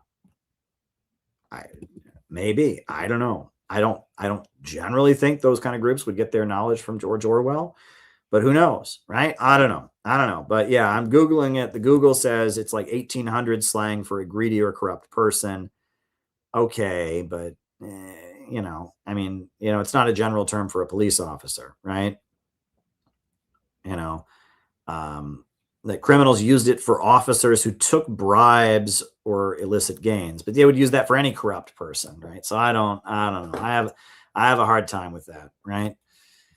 I have a hard time with that. And also, pig can refer to a gross man too, right? I've heard that, right? That if a man is crass and inappropriate with women, right? He's a pig, right? He's a disgusting man, right? That's kind of a term I've heard from women also, and that's very different. So pig has different connotations. Obviously, a greedy pig is one thing. Pig as a slur for police officer is kind of a 1960s black radical leftist thing. And then I've also heard pig is just a dirty man, right? If you're a dirty, dirty man, right? So I don't know. Yeah, but fascist, I'm not, generally, I mean, 60s radicals, you talk about a fascist pig, right? But I've never heard of fascists depicted as pigs. That I've never heard of. I've never heard of that. Are there cartoons where fascists are depicted as pigs? As hogs. I've never seen that. I don't, never heard that. That I have not heard. So that one is completely new on me there. But there you go. There you go. All right. Well, Penny sent another video, which is about Chinese agricultural technology being used in Africa. So we're going to put that on as well. Agricultural technology. For years, the fertile soils of Zindi village used to hold untapped potential before recurring droughts dried up rivers and wells, leaving farming communities struggling to produce enough food. But presently, that story is gradually changing. Solar-powered boreholes were sunk in 2024 in Zimbabwe's first China agricultural demonstration village. The impact has been immediate and significant. These solar panels have become the engine of agricultural and social transformation here in the Zindi village. They're bringing a resource that was once scarce within reach of at least 85 households. A few years ago, we would have been idle right now, because at this time of the year, all the rivers, wells, and other water sources in this area would have dried up. Guanzu currently leads a group of about 30 women who have been trained to grow high-value crops once associated mainly with commercial farmers. Technologies like the greenhouse, they have been never here in our rural areas. We have also seen the drip irrigation. We are trying to conserve water and use water for the maximum benefit. And we are saying we can produce all year round with these technologies. So we are going to have money day in and out. The community has also diversified into poultry production, currently raising batches of 300 birds, with plans to expand tenfold as household incomes continue to grow. The money we are making from poultry projects has been life-changing. We can now afford to comfortably send our children to school without struggling to get by. As climate change continues to threaten rain-fed agriculture, Zindi village is emerging as an example of how renewable energy, modern farming techniques, and international cooperation can help to climate-proof rural communities while creating more economic opportunities.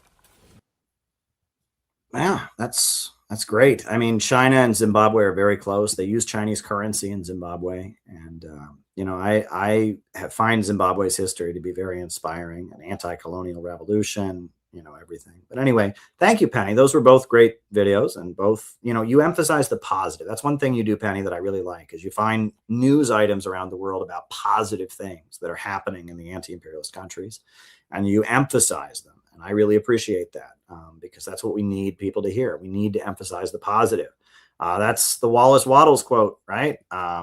What did Wallace Wattles say? I love Wallace Wattles. So helpful. So helpful. He said, the more you talk and think about hard times, the more you will be inclined to seek some mental narcotic to dull the keen edge of your suffering, and the longer you will suffer. No surer way to keep the masses poor can be devised than to continually write and talk about their poverty. Talk about the good time coming. The good time is coming, and the rapidity of its coming is in exact proportion to the number of people who think about it and talk about it. Instead of going about showing horrible pictures of the conditions of those who live in the tenements, go about showing beautiful pictures of the conditions of those who will live in the coming city. If you can inspire one person to go work for the coming city, you will have done more good than you can by sending 10 people out with slaves and plasterers to relieve existing distress. Instead of crusading against child labor and bad factory conditions, tell working people what splendid conditions they will have when they begin to wake up and operate the industries for themselves. The masses are not in bondage to anything but ignorance and intellectual laziness. They can have what they will if they will begin to think. And that is great. And you're doing it, Penny. You are showing us the good news stories, and it's helpful. Yeah. And that, yeah, we don't want to tell people how bad things are now. We want to tell people how good they'll be when we control the means of production, when we have a society that's rationally organized, for the good of all, the interests of the people, right? And that, we want to inspire people to think. And that's what our 4-point economic plan is about. Showing people 4 policies that could change the economic nature of U.S. society and move us toward a rationally organized economy. Register for the convention, folks. The link is down below. I'm going to be in Chicago. It's going to be really important. And it's quite difficult this year financially. I'll just tell you that much. If you can send us a donation, go to cpiusa.org/donate. And if you can offset the financial burden, that'll make it a lot easier for me. And we'll do this a lot more comfortably, but it's not easy to put together a convention and bring people from all over the country to Chicago. And, it's not easy. Let me just put it that way, but we're going to do it because it needs to be done. Traore is inspiring as well. Absolutely. Go to cpiusa.org/donate, send us a contribution, and I'll be back tomorrow. We're having a special stream around 6, and then, we'll see. All right. Thanks, everybody. I'm going to put on the closing music. It's been fun. I hope you learned from that PowerPoint slideshow presentation. New upsurge in the struggle against U.S. imperialism is now emerging throughout the world. Ever since World War II, U.S. imperialism and its followers have been continuously launching wars of aggression. But the people of various countries have been continuously waging revolutionary wars to defeat their aggression. And while the danger of a new world war still exists, and the people of all countries must get prepared, revolution is the main trend in the world today.